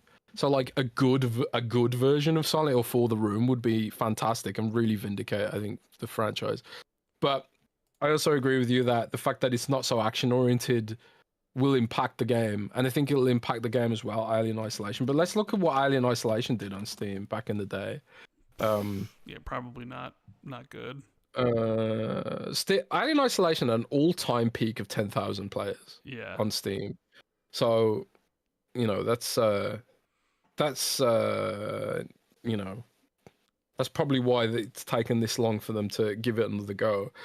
But, you know, one thing about Alien is the sequel, Aliens, was a lot more action-packed. Yeah. I mean, you went from a slasher film, essentially, with Alien, right, to a zombies movie with Aliens. Yeah. Yeah. So maybe that could do something the same. And I feel like Alien Isolation purists will be like, no, keep it the same. But I really think for that game to be successful, they need to go the Resident Evil route. No, you don't have to go like full bore. This is an action adventure game now, like Resident Evil 4 is basically. I think you could go somewhere down the middle, like Resident Evil 8 or Resident Evil 7 even. Like Resident Evil 7, pretty fucking scary, man. Yeah. Even though it's quite action oriented. And Resident Evil 8 almost like it has its moments where it's like, oh, this is action, but oh god, no, it's not action, no, it's scary, you know. And there's like the classic areas that feel like classic Resident Evil. Like Resident Evil 7 has an all-time peak on Steam of 18,000 players. what the fuck? I'm shocked at that. But there you go, with Resident Evil 7. Everyone expected it to be bad. They're shifting the perspective, and also they were coming off Resident Evil 6. Resident Evil 6, which was awful. So let's look at Resident Evil 8. So Resident Evil 8, V111. Wait, is Resident Evil 8 not on Steam? Resident Evil Village. Oh, Resident Evil Village. Oh yeah. Of course. Resident Evil Village. Resident Evil Village had an all-time peak of 106,000. What a turnaround! Well, because man. after 7, don't forget they did Resident Evil 2 remake and Resident Evil 3. Ah, yeah. And then they did Resident Evil 8. So I think people didn't know what to think of. They were turned off of 7 because it was first person and because Resident Evil 6 was terrible. But then once people knew that Resident Evil 7 was great, and then they remade 2 and 3, then it was like, okay, yeah. It'd be interesting to see. Resident Evil 3 has a peak of 32,000. Yeah. I think word of mouth spread that game was overpriced for what it was. But yeah, I don't know. Silent Hill, Alien Isolation, it's great to see these kind of games come back, which is why I think it's so short-sighted. You're going to say Evil Within, aren't you? I know it. It's on your tip of your tongue, right? No. Actually, I was going to say Dead Space. I was going to say it's short-sighted for EA to pull the plug on Dead Space 2 remake, just on the basis of what they did with Dead Space 1. And I think a lot of these big publishers, they really undervalue the value of being consistent over time. Like if Capcom had seen Resident Evil 7's performance on Steam and given up and just been like, oh, nobody cares about these anymore. Nobody cares about Resident Evil. Nobody cares about horror games. Resident Evil 6 did too much damage. It's like, have you seen that meme where the dude is like digging a tunnel and he gives up just before he hits diamonds? Yeah. That is Ubisoft. That is Microsoft. That is EA. That is a lot of these big publishers who just give up too soon and they don't put enough faith in the audience and they don't invest in the long-term future because they're so obsessed with the short term. The reason I brought up Evil Within was because we know from the interview that Crafton people said that what they were working on besides Hi-Fi Rush 2 was anniversary content for Evil Within. So was Microsoft planning on releasing like an Evil Within remaster or something at some point? Because why else would you, unless it would have been a free update for Evil Within? You know what I mean? Like what sort of anniversary update? Like what sort of things are you putting into it? So I was thinking Evil Within. Microsoft had their, survival horror game. Even though Evil Within I don't think sold like the greatest, but it was also I think I played a little bit of 1, but I those games are in my backlog. I still want to play 1 and 2, and maybe I will at some point. But it's kind of I don't know. I don't know how to take this next bit of news because it's kind of good, but kind of not maybe. But we got an update on Splinter Cell. Apparently, it's still in development, which is good. But also, apparently, it's still years away, which is bad. And then who knows what can happen between then. So this is over at Insider Gaming. They say that the Splinter Cell remake is making progress at Ubisoft despite rumors that the game has been quietly canceled. Oh man, I would have been done with Ubisoft forever if they would have literally announced this remake only to then cancel it. I would have been like, fuck you guys. You're done. You're dead to me. You're fucking dead to me. Insider Gaming has learned that the game is being developed under the codename North. In addition to the codename, sources have confirmed that the game is being built in the Snowdrop engine. And previous Splinter Cell games use Unreal Engine 2 and 2.5. Snowdrop has been used to develop games like The Division 2, Avatar, Frontiers of Pandora, and Star Wars Outlaws. First announced in December 2021, the remake's being led by the Ubisoft Toronto team. So they say here, sources have suggested that a release date could come in 2026, but didn't want to be held to that time frame. 2026. Okay, we're still 2 years away at that point, but all the turmoil that's going on at Ubisoft at this point, is at some point they're just going to look like Ys Gamon and Tencent overlords are going to look at that and be like, we don't need a Splinter Cell game. Cancel that shit. Right? Because that's my fear at that point. Because you're looking at like what's going to sell. And I know for a fact that one of the reasons Splinter Cell hasn't come back in all this time is because Ubisoft believes that, you know, people out there demand that it comes back, but don't actually put their money where their mouth is. They don't buy it. And there's supposedly some rumor that they were remastering a Splinter Cell Blacklist, which I wouldn't mind. I'd actually play that game again. So I'm of two minds here, Jez. I'm happy it's still in development. I'm a little concerned that it's still 2 years away. And I'm worried that Ubisoft and what they're going through will have to like cut employees. And maybe one of the projects they look at, they feel that doesn't have any, you know, future success would be this game. And then they just cancel the game and lay off the employees around it, you know? I will be very upset if that happens. Yeah, well, you did get Splinter Cell mobile game, didn't you? Oh my god. Yeah, where's that? A Splinter Cell mobile game. We're getting a Splinter Cell anime. Splinter Cell anime. For us. Yay for a Splinter Cell anime. I think some of these publishers that have just messed up, like Ubisoft and whatever, they just need to take a slice of humble pie and go back to basics for a bit and prove that they can actually deliver the basics before trying to, you know, do something more cash grabby. You know, I think that part of 343 or Halo Studios' redemption arc is, you know, going back to basics. And like even the Coalition, you know, because they've had like, they've got a new team essentially. You know, Rod Ferguson left, their lead writer left, so like they've sort of reacquainting themselves with what it really means to be Gears and revisiting the franchise from the past, which I think is a good thing, you know, and, you know, immersing themselves in really what it means to be Gears, like, because they'll have a lot of new people on the team, and I think like if they're going to do all that research anyway, you might as well make a game out of it, you know. Mm-hmm. And I think like with Gears and with Halo, because obviously Halo's got a lot of new team members as well, new engine, all that kind of stuff. I think it's a good reference point for when you do have a new team and you do want to rebuild something for the future, that you do go back to basics. I think Ubisoft needs to do that in a big fucking way.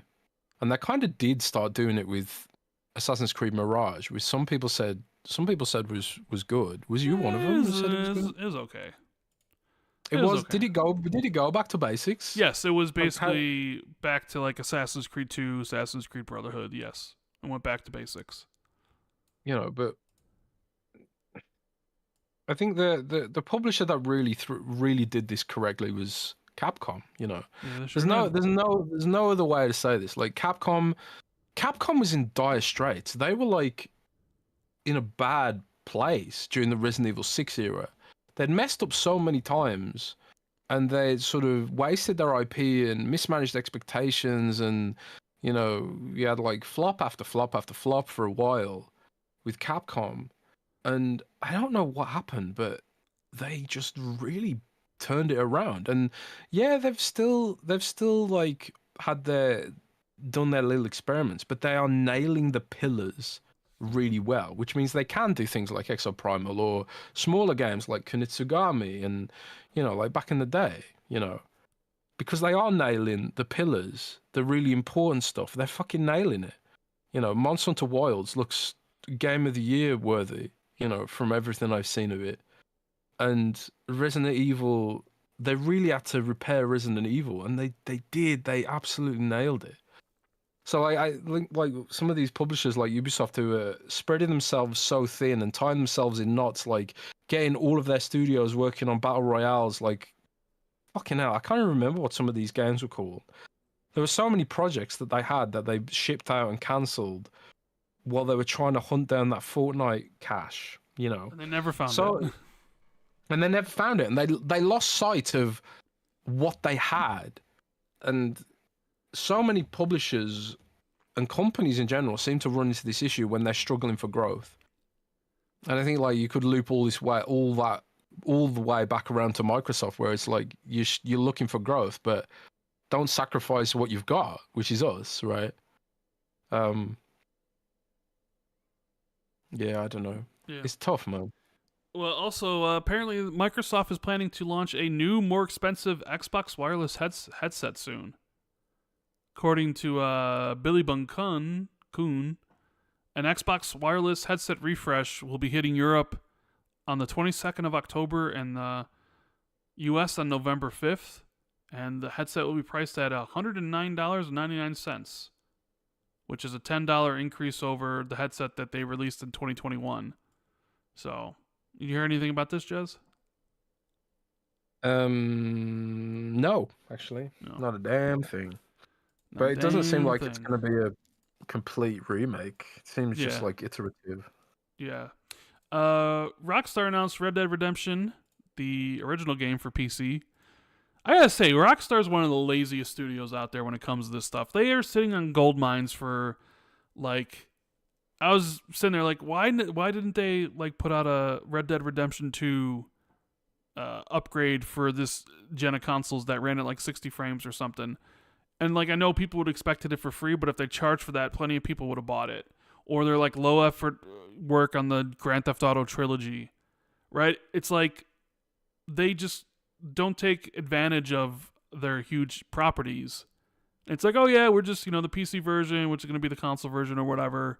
And we're finally bringing it to PC after all these years. Like, why didn't you bring the PC before? Like, and maybe it's just like, oh, well, they got so much money, it doesn't matter because they're swimming in Grand Theft Auto cash. But it's like, Jesus Christ. It's like they do the barest amount of work when they actually do these sort of remasters or ports, right?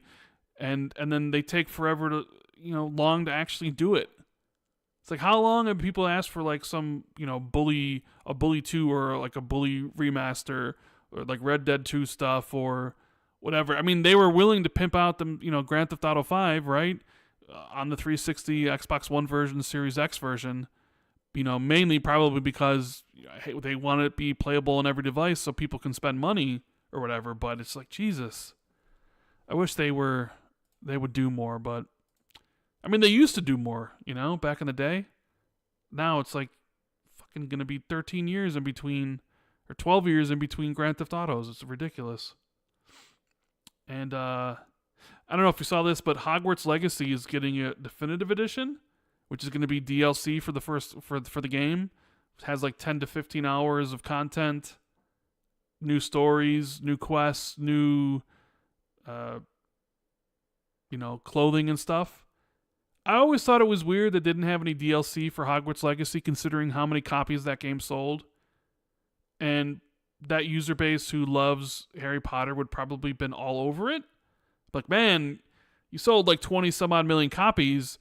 Where's the the monetization of all this stuff? You could have easily come up with some DLC, but apparently it looks like they are. It's being worked on. This was reported by Insider Gaming, and it might be released sometime next year. So I guess better late than never. And did you finish Hogwarts Legacy? Yeah, I did. I finished it. Will you go back for DLC? I don't know. Probably not. Like, I went back and I, played the Prince of Persia stuff because I like Prince of Persia and Starfield. But I don't know. I'd have to see what it is. Maybe I would. Maybe it depends on the time frame when it's released. Where if there's like nothing else coming out, I'd be like, yeah, let me go through Hogwarts again. But it's not necessarily a game I'm like dying to replay or dying to get back into the world. Yeah. And you know what? Let's take some Patreon questions here. If you guys are enjoying the show, make sure you hit the like button, please. It helps us out a lot. Subscribe to the channel if you're new. And we are going to read some of these Patreon questions, which you can join over at patreon.com/XB2. Become a Patreon member, get access to the questions, or buy the individual, question thread itself. You don't have to actually become a full-time subscriber. Or, if you do, you get shout-outs to certain tiers and access to the podcast that we do early or exclusive.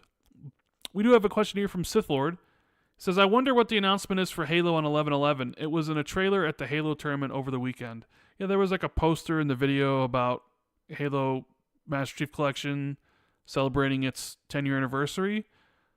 I don't know if they'll...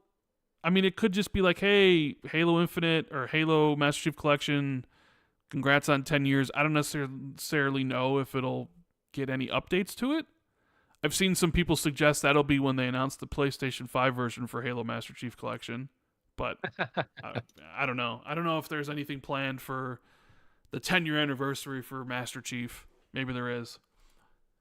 Achievement says, Xbox uses the tagline, quote, most powerful console ever for the One X and the Series X. Actually, they don't. For the Series X, they call it the most powerful Xbox console ever. We know Sony is hyper petty, but the tagline for the PS5 Pro is Play Unleashed.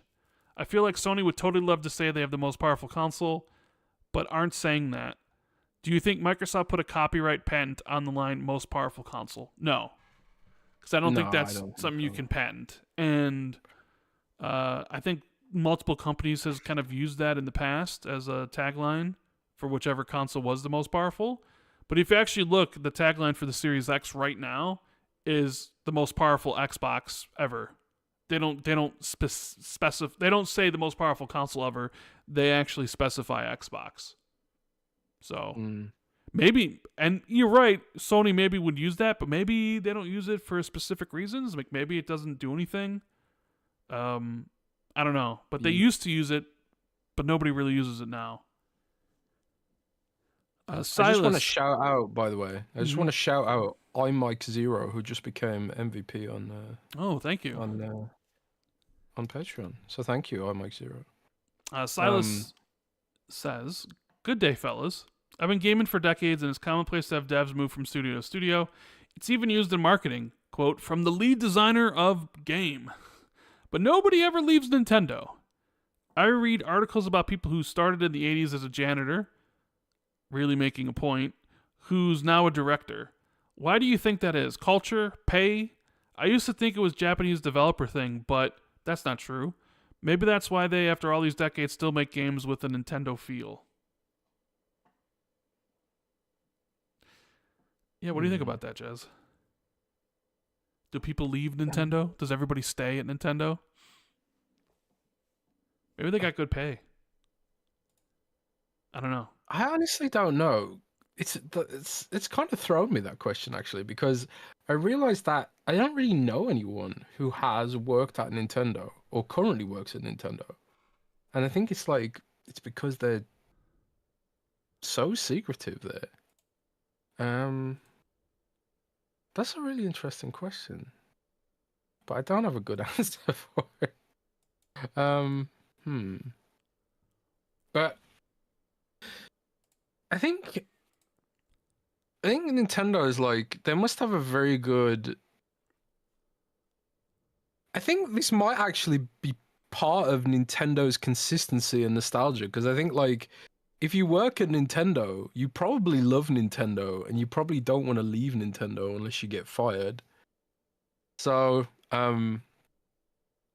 yeah, that is interesting. Nobody ever leaves Nintendo. That is a really interesting point. I'm sure people have left Nintendo. I mean, I know Xbox. I can't think of a time where it's been the former Nintendo whatever has now joined Xbox. I can't think of. Well, there was actually a time where a former Nintendo somebody did join Xbox. Who's that? I forget his name, but he was supposed to be a big pickup in the lead up to the Series X and S launch. He worked at Nintendo. He was their third party liaison person, and Xbox hired him. He even was on that first Series X stream, when they were all on their 1080p web cameras that we hated so much, like Aaron Greenberg. There was Aaron Greenberg, and then that other guy. That other guy was from Nintendo. Right. Okay. But yeah, well, it's still an interesting point, though. It's still something I feel like I don't see very often. Maybe I guess you don't really, Nintendo's. You don't really see a lot of non-compete. like you see a lot of like things from the makers of Call of Duty, Grand Theft Auto, and Uncharted, but you never really see a lot of commercials or things that are like from the makers of Mario and Zelda, right? It's yeah. I think part of it is Nintendo doesn't name their studios, That is true. which is something I've heard Xbox has gone back and forth on doing themselves. Where some there's a school of thought where like we shouldn't name our studios, and then there's another school of thought where it's like, well, we should name our studios, and because obviously Xbox is a collection, a patchwork collection of different types of cultures now, where it's like, okay, you've got Blizzard, which has a sort of flat-ish organizational model, where it's like the most of the studios within Blizzard don't have their own names. But then you've got like Xbox Game Studios, where every studio has its own name and its own culture and its own identity, its own brand. Like, can you imagine if like could you imagine taking away an Exile's brand or Rare's brand from them? Like, I can't imagine a universe where that would be a good idea, But that's the way Nintendo's always been, I suppose. But it's really interesting. Silas, I'm gonna ask around about that one because that's an interesting question. I think there must be some good reasons for it. Yeah, no, it's a good question. Maybe they sign an NDA where they can't talk about where they previously worked or something like that. Maybe, I don't know. It's an interesting question. I'll ask around. We got Rave Damos. Good Friday, comrades. Question about the delay. We'll see what games coming to Game Pass Standard. Given that some Xbox games are coming to PlayStation, possibly after day one, like Indiana Jones, maybe even Blade, and those same games will also arrive on Game Pass Standard sometime after day one, could you envision a scenario where some Xbox games will release on PlayStation before they come to Game Pass Standard? Odd thing to say out loud, but it's going to happen with Indiana Jones. Will that be the norm? PlayStation before Standard? Thanks. Interesting. That's a really good question. I think because they said Standard is like anywhere between 6 to 12 months, depending on the title or whatever. Yeah. I think it's probably gonna happen where an Xbox game will release on PlayStation before it hits Game Pass Standard. I mean, Indiana Jones obviously will. I think. Yeah, I think other games will as well. Yeah. There's obviously some kind of revenue play there, and some maths which is feeding that stuff. I wonder how many people are even on Standard. Right? Because it's the new tier, right? Because anybody that, we already know the vast majority of people were on Ultimate, and anybody who was on console got grandfathered in to stay on console, and Standard was the brand new tier that you had to like sign up for. So I wonder how many people are even on Standard at this point. Yeah, it's a good question. Right? Microsoft, this whole sort of this Game Pass tier model is like, it's like got them by the neck because it's such a weird, messy way of doing it. I think. Well, because it can even ruin some of the announcements. Like when I think they announced recently one of the Game Pass drops it was just a couple games, but one of them was like MLB 24, and I'm like, that already came, but it was like coming to Standard. So now you have to like, this game's coming to Standard, and then like these games are coming to PC, Ultimate, or Cloud. So it has their own sort of announcements, and it kind of just muddles the whole thing. Because now you have basically two services, because now you have to announce games that are coming to Standard, but then also announcing games that are coming to Cloud, PC, or Ultimate. And I don't know, like looking at that image, I was like, wait a minute. That game's already been on. I was like, oh, so they're mixing in the Standard announcements here. I see. I don't, I think some like the Game Pass stuff recently has sort of been, I don't know. Sifu being added recently was great because Sifu is an amazing game, but they've sort of taken I know this is weird to say considering Call of Duty Black Ops 6 is about to hit Game Pass, but it felt like at some point in the last month or whatever, like they kind of took their foot off Game Pass. It really hasn't been a lot of releases day one, and maybe that's because of Call of Duty or what have you, and Indiana Jones. I mean, they're about to have a nice little stretch here with Call of Duty, and then with Flight Sim and Stalker and Indiana Jones as like the bigger games. But it seemed like for a little bit there, it was kind of wasn't a lot. It was like one or two announcements, and it was like, it's kind of weird. That's kind of not what Game Pass used to be like. Yeah, the whole Game Pass model is just weird because, and again, this is part of Microsoft's failing to not have a bigger install base. Because I think if you had a bigger install base, you wouldn't have to micromanage the library so much. I think they do micromanage the library, and they have to because they don't want to step on the toes of their retail partners, because like when Call of Duty drops on Game Pass, it's going to vacuum a lot of the hours on Xbox. But I think Call of Duty always vacuums up the hours on console anyway. But I think it's going to be a specifically it's going to be a spectacular case where Call of Duty drops in Game Pass, and people who maybe skip the game, or maybe they're just happy to stick on last year's game, maybe for the first time ever, a lot of those people are just being like, well, I'll try Call of Duty. Like, I tried Call of Duty this summer because I stopped buying Call of Duty years ago because I just, got bored of it, kind of. And I did dabble with it here and there. I didn't play it that much, but I wouldn't have played it at all if it hadn't been for Game Pass. And I think there's probably a lot of people that will see it that way. So there is some like aspects of micromanaging there, and I think there will always be micromanaging. But at the same time, I think people overthink some of this stuff sometimes and over compare it to PlayStation. And it's like, well, if it's not doing this, then it must be doomed, or it must be bad, or, but it is going to be interesting to see how that Game Pass strategy lines up with their multi-platform strategy in the future. We have Matt, who says, it seems like most Xbox studios are building on UE5 now. Is this something Xbox leadership is facilitating, or are the teams just electing to do it themselves?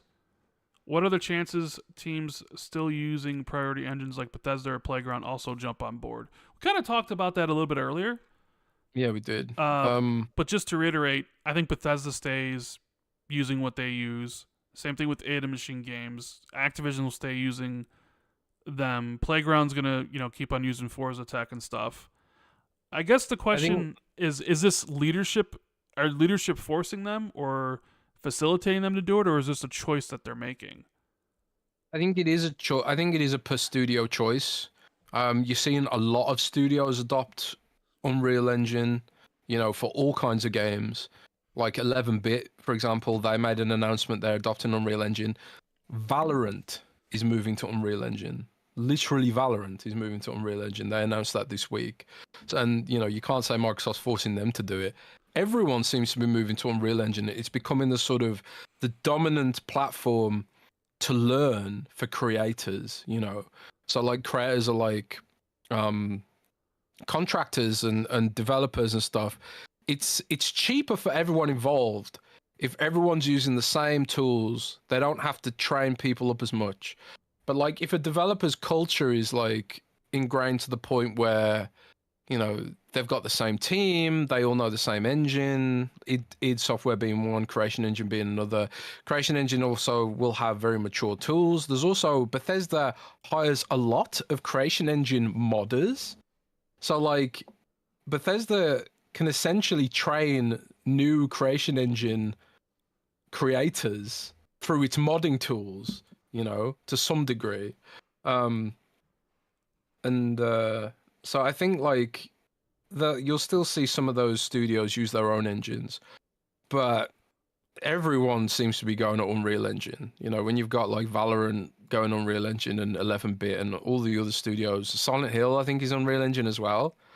Everything's Unreal Engine now. So I don't think Microsoft's forcing on people. I think it's just economically makes sense for everyone involved. We have good old Collinwood. Happy weekend, Rand Jez.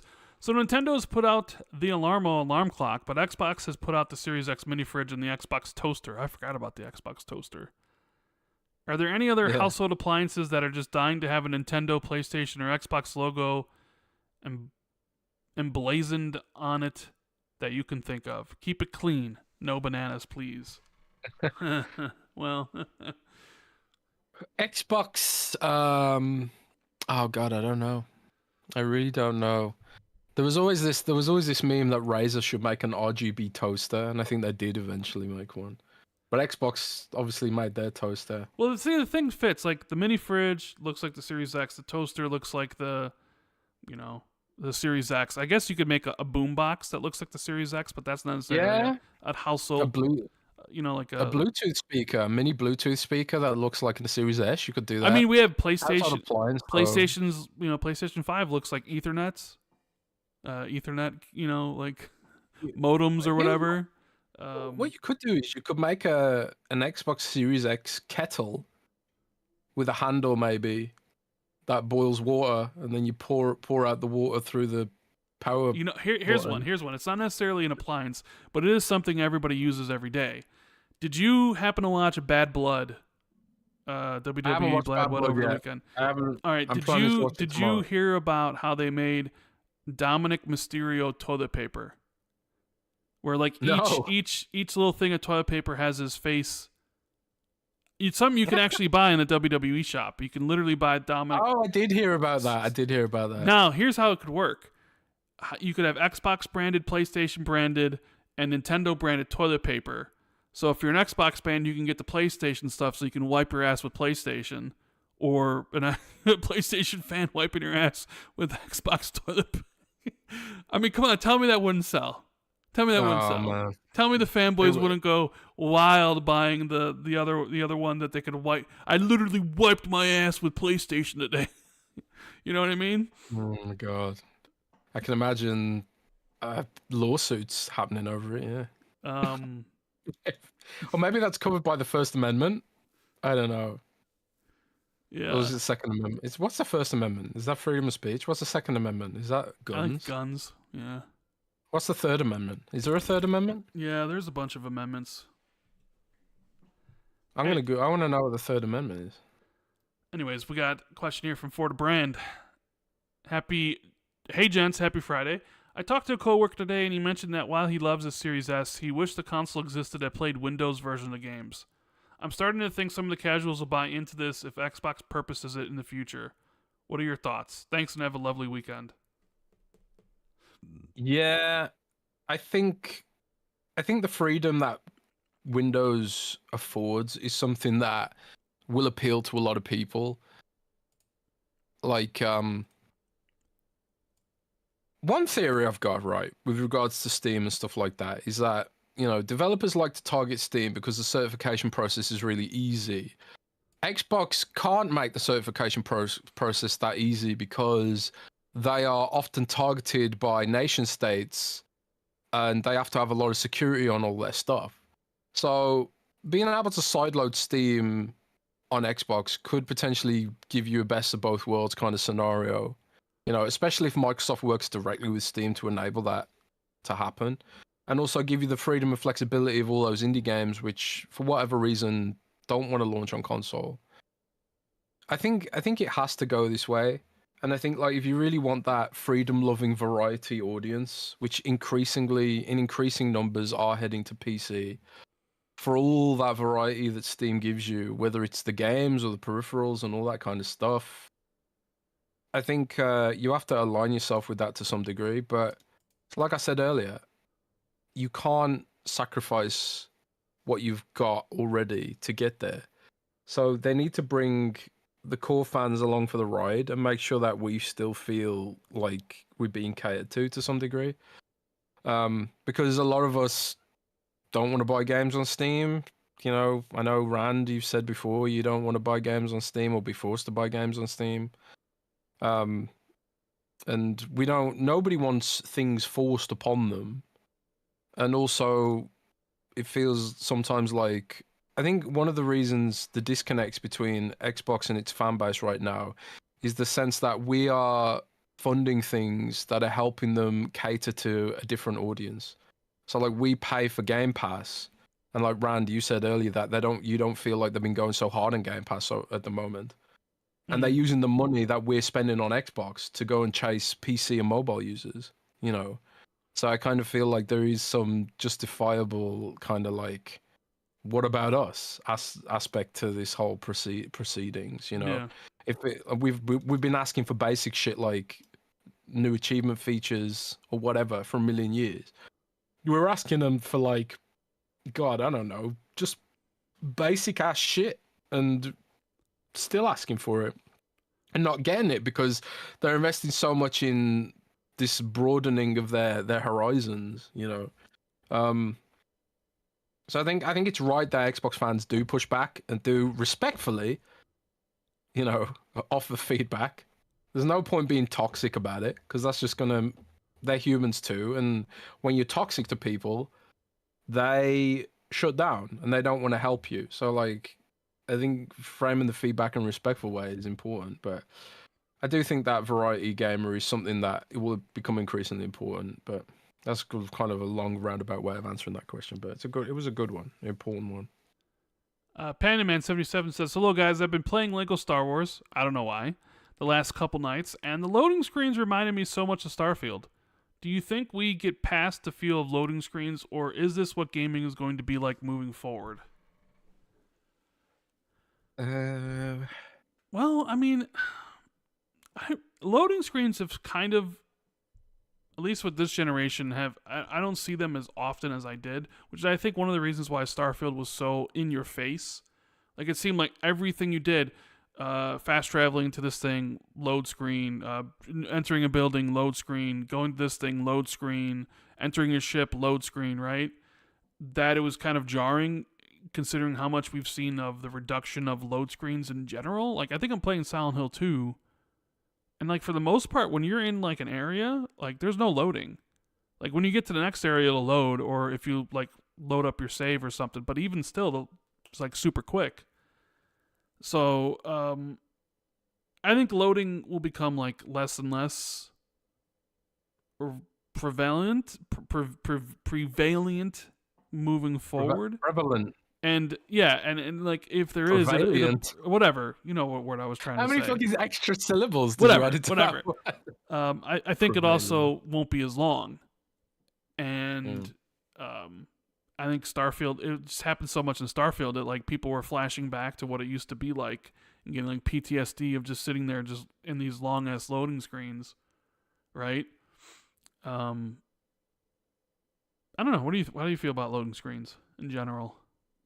One thing that bugs me about modern loading screens is it's like they load up and then the tip's there. It's like, oh, a tip, I'm going to read that. And then the loading screen ends because of the fucking NVMe hard drive, solid state drives. But I agree that Starfield's loading screens were jarring after getting used to not having them really. I do like when games don't have loading screens, and some games do a really good job of hiding the loading screens. Masking them, yeah. A lot of people have sort of wised up to some of the tricks they use now, like, you know, the slow crawl through a vent, or squeezing between two things, or shimmying along a cliff face. What game was I playing the other day? It was Final Fantasy 16 actually, and there was like there was a section where it was like, okay, you got to shimmy along this cliff face, and I thought, oh, here we go, here's a slow loading screen.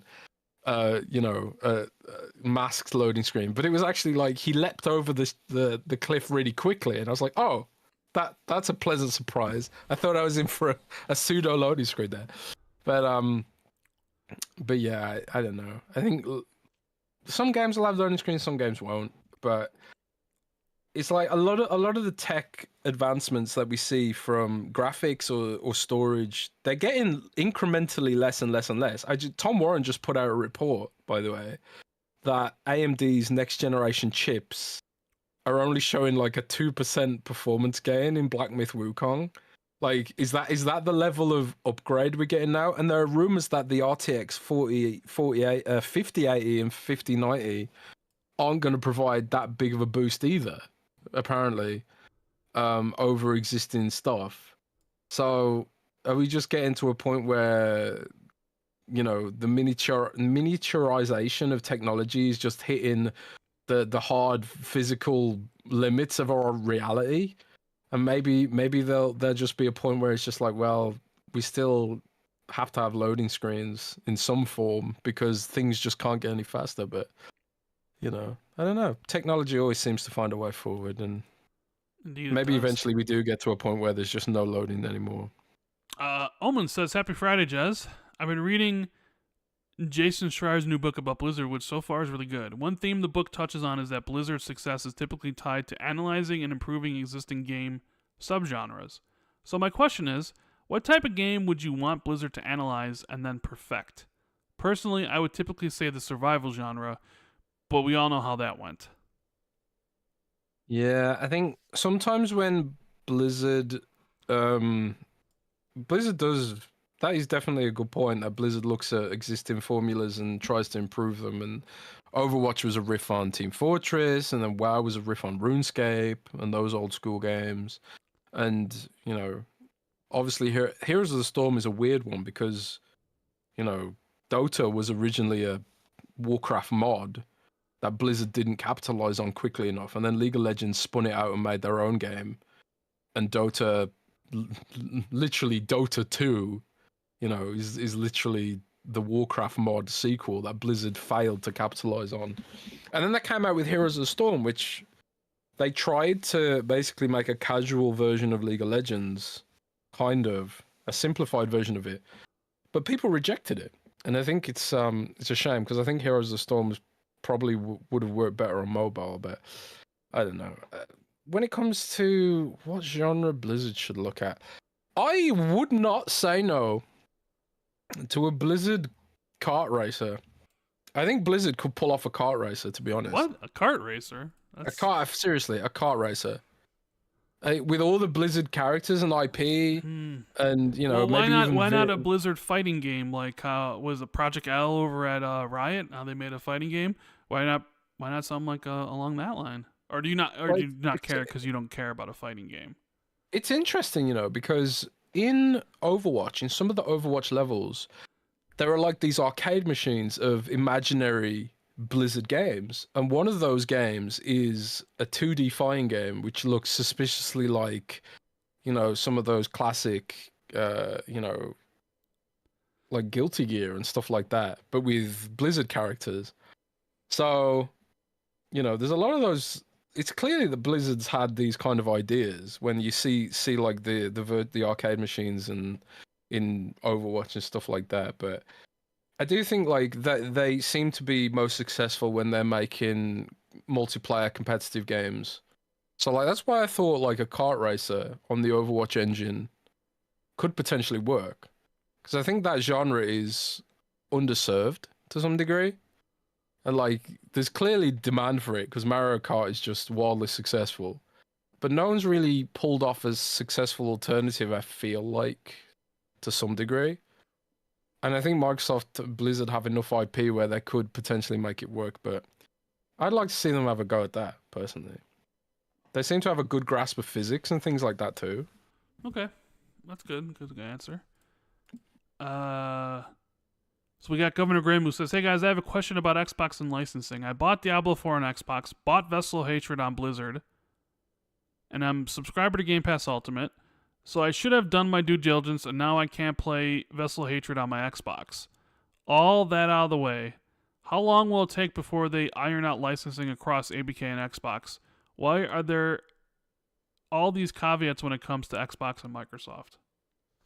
Well, that's just a case of the integration ongoing, and there are those conversations are happening, especially around Vessel of Hatred right now. I know they are. Because I bitched to someone at Microsoft about it already, and they were like, "Yep, we know." Because I was in the same situation, kind of like where I pre-ordered Vessel of Hatred Ultimate Edition on Xbox ages ago, and that comes with some like extra DLC bits and pieces, right? And then I realized, oh shit, if I want to play this on my ROG Ally when I go traveling this week, I need to buy it on PC as well. So I bought the standard edition, not the Ultimate Edition. And I'm like, wait, do I get my Ultimate Edition stuff on PC when I bought it on Xbox. Like, I shouldn't be having to ask these fucking questions about Vessel of Hatred or any game really, but especially Microsoft-owned stuff. All Microsoft games should be Xbox Play Anywhere by default, all of them. And I think they'll get there, but it's just an integration issue, and I'll probably write about it in the next week or so because this is not the first time I've had this question. Yeah. You know, as AJH in the chat just said, I also asked Jez about this. I just want to mention that David VGS said, Jez, have you seen the new Diablo 4 WoW skins that look cool? Yeah, Diablo 4 just got a bunch of new World of Warcraft inspired skins, and I bet they're making fat bank on them because they look amazing. They look really good. That's an interesting point on the Unreal Engine aspect, by the way. Blizzard always uses its own engines, and their engines are fucking fantastic. Like, I can't believe how well Diablo 4 runs on the handhelds. Like, it's like it's console grade, you know, Series X grade quality. So maybe they should just give all of Blizzard's engines to Microsoft Studios instead. Oh, geez, here we go. Trickstar for Trey says, so those early Halo rumors were right all along. Dang. Do you guys see the shot-for-shot video showing the new Halo trailer versus Halo 3? I did not. I did not. I didn't see. I did miss some of the Halo discussion earlier because I was having to deal with something at the same time as podcasting, which is really annoying, but I had to deal with it. Work related stuff. And one of the I want to ask you, Rand, how did you feel about the art style of Master Chief? Oh. Because like I did see there's a big discussion point about how Master Chief looks in this one. I did see someone. I didn't see a video comparing the new Halo trailer to Halo 3, but I did see someone say, "Why does Halo?" I can't remember. Maybe was it Colt who said this? Why does Halo 4 look better than Halo Infinite? Someone said that. Maybe it wasn't Colt. I saw it come across my feed and it was kind of viral. So like there is this sort of discussion about this art style they're going for against. Well, I mean, for one, it's just a render of what it maybe might look like, and I think they were going for the imagery of this is Master Chief from Halo 1, right? He's wearing the iconic armor, and some people didn't seem motion captured to me. Well, it's also some people. I've seen some people use it. Like there are some people just don't like it who think he looks a little too pudgy or too fat or something, right? I actually did think he looks kind of chunky. Yeah, there are also other people. There are also other people grifting on it, saying that like this is a man's body and this is a feminine body. Like they think the new Master Chief is feminine or whatever. Oh my god! So there's like all that sort of stuff that's going on. I did not discussion of that. So I didn't. Yeah. I did not think he looked like a woman. I don't know. Like we didn't get a good kind of head-on shot of the armor. It's still just kind of a UE5 render. Who knows if that's like actually like how it's finally going to look in. You know, if assuming they make a Halo CE remake, that's exactly, you know, pixel for pixel what it will look like. I didn't necessarily have a problem with it. I mean, like, yeah, it definitely looks a little bit more like chunkier compared to what he looks like in Halo 4 and 5, where like Cortana literally updated the armor while he was in cryo sleep with nanobots. It's like, you know, that's his like lore armor, and I guess you could say, well, get away from the lore, get away from this, you know, nostalgia. Like he doesn't need to look like that. And then this is the part I'm not looking forward to with the release of whatever they do. Whatever their ideas are of like Halo stuff moving forward, is that you're going to have the OG fans who are very vocal about any changes versus like the fans who want everything to change to be more modern versus like new fans who just want to enjoy something and how they're going to butt heads, because you're going to have people being like, I don't want to replay Halo CE Remake. Why are you doing that? And you're going to have people being like, yeah, Halo CE Remake, awesome. But God forbid if something doesn't feel exactly right, or the pistol is not as powerful as it was in Halo 1, or you're sprinting or something, like, oh, you shouldn't be able to sprint in this, and then people are like, but he's too slow. Like, the discussions and the arguments that will happen over the people that want Halo to remain as Halo's always been versus the people that want it to be modernized versus the people that just want to play a good game and what they're looking forward to. I'm not looking forward to any of those discussions about any of these new projects, or because God, like I said, God forbid if Master Chief feels wrong or something, right? Like, because you're gonna have one side of the fan base just bitch, and the other side just being like, I don't care, I just want a good game.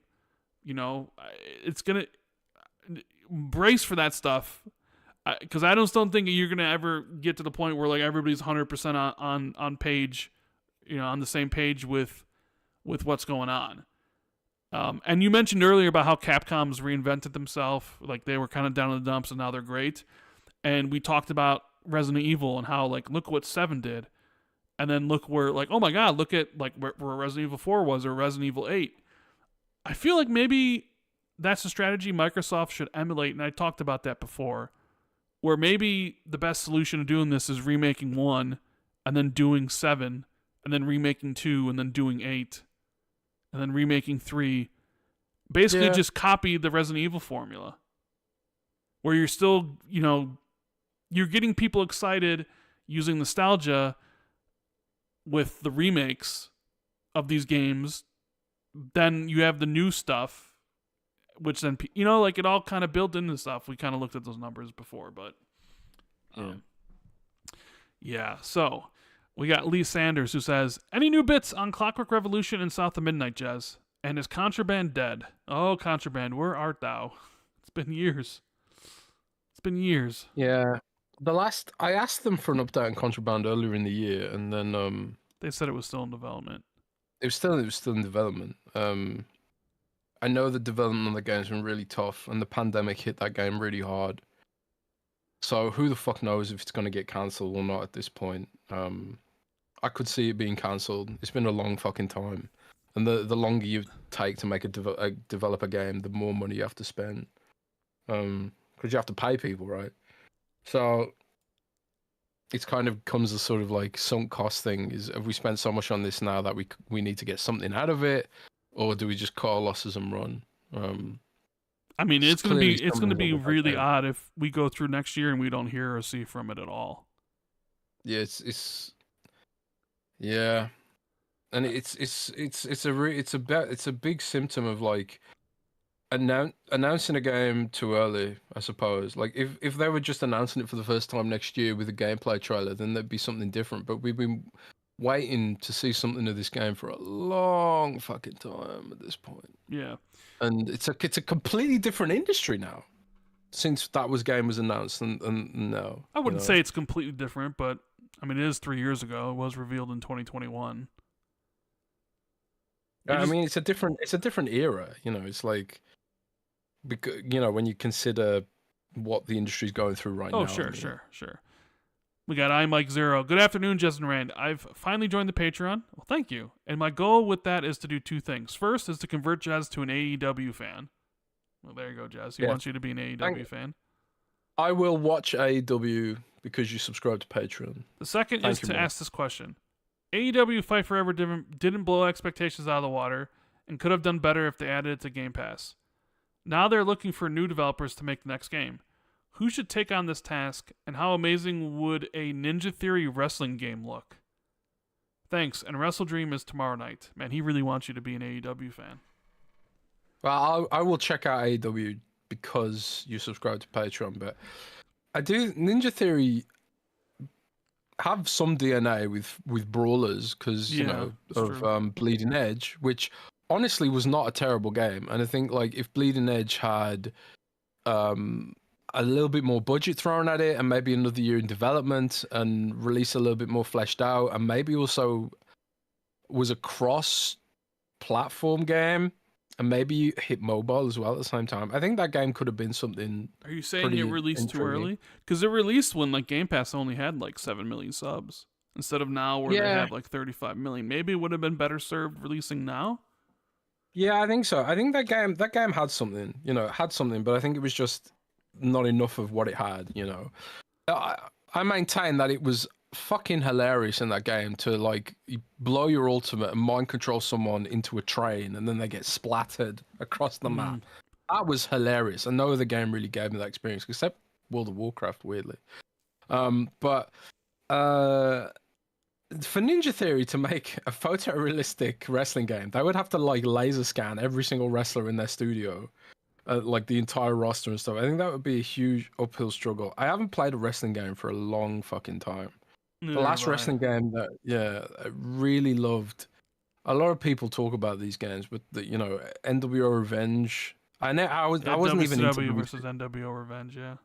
Yeah, or WWF No Mercy or WWF No Mercy, like 2000 or whatever it was.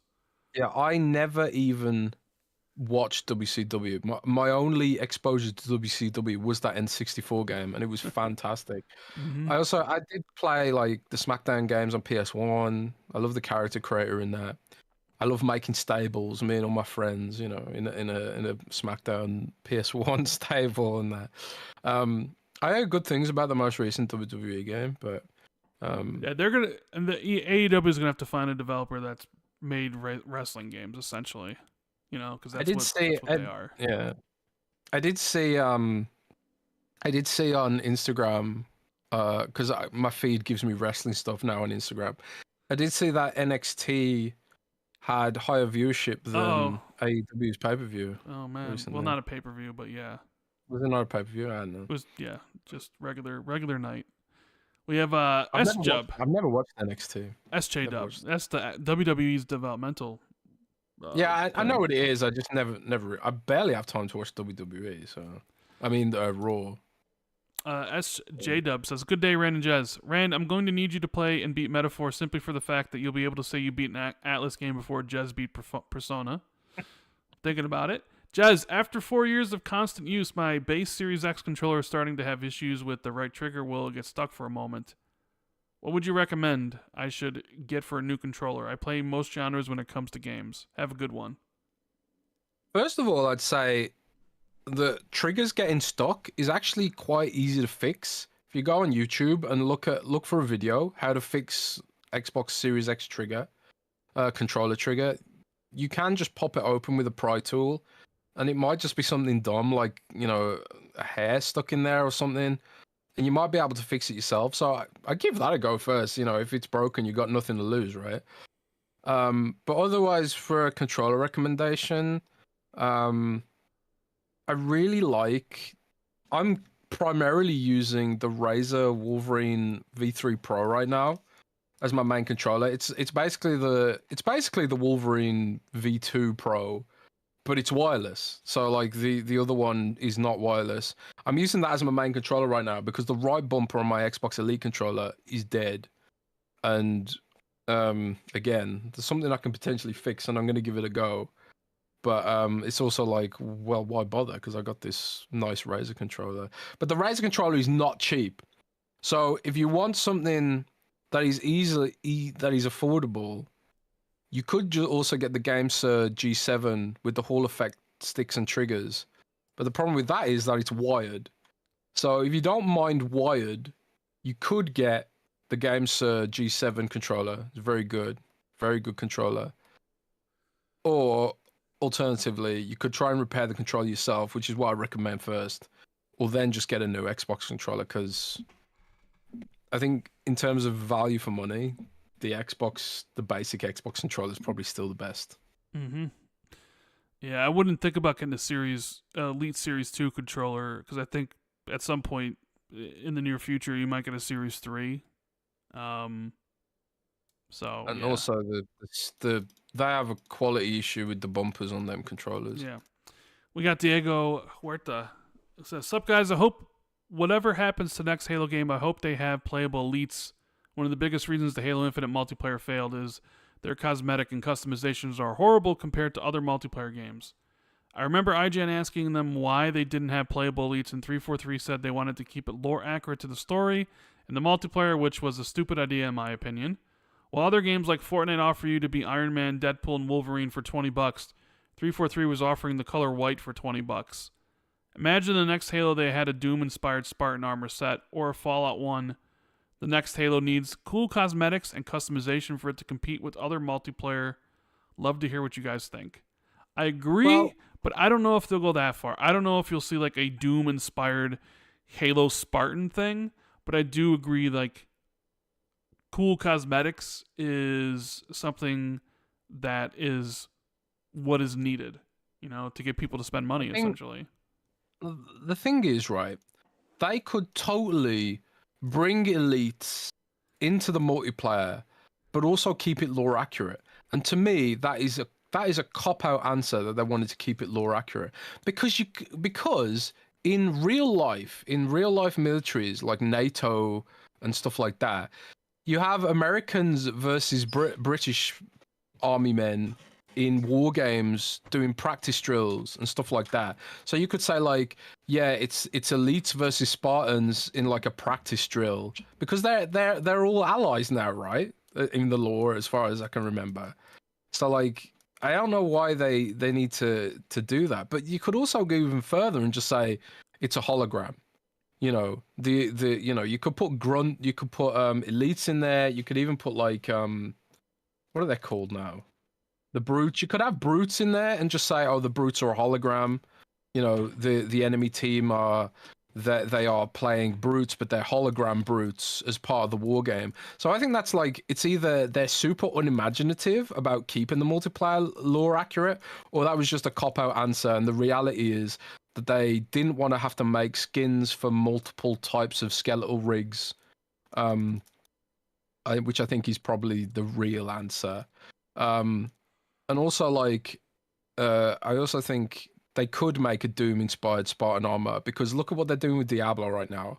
I literally said earlier, there are Warcraft skins in Diablo that look like they fit the universe. Well, I mean, if you could do, sure, if you could do that. I'm just saying, like, I don't expect Halo. Let's say they do Halo 7. Let's call it Halo 7.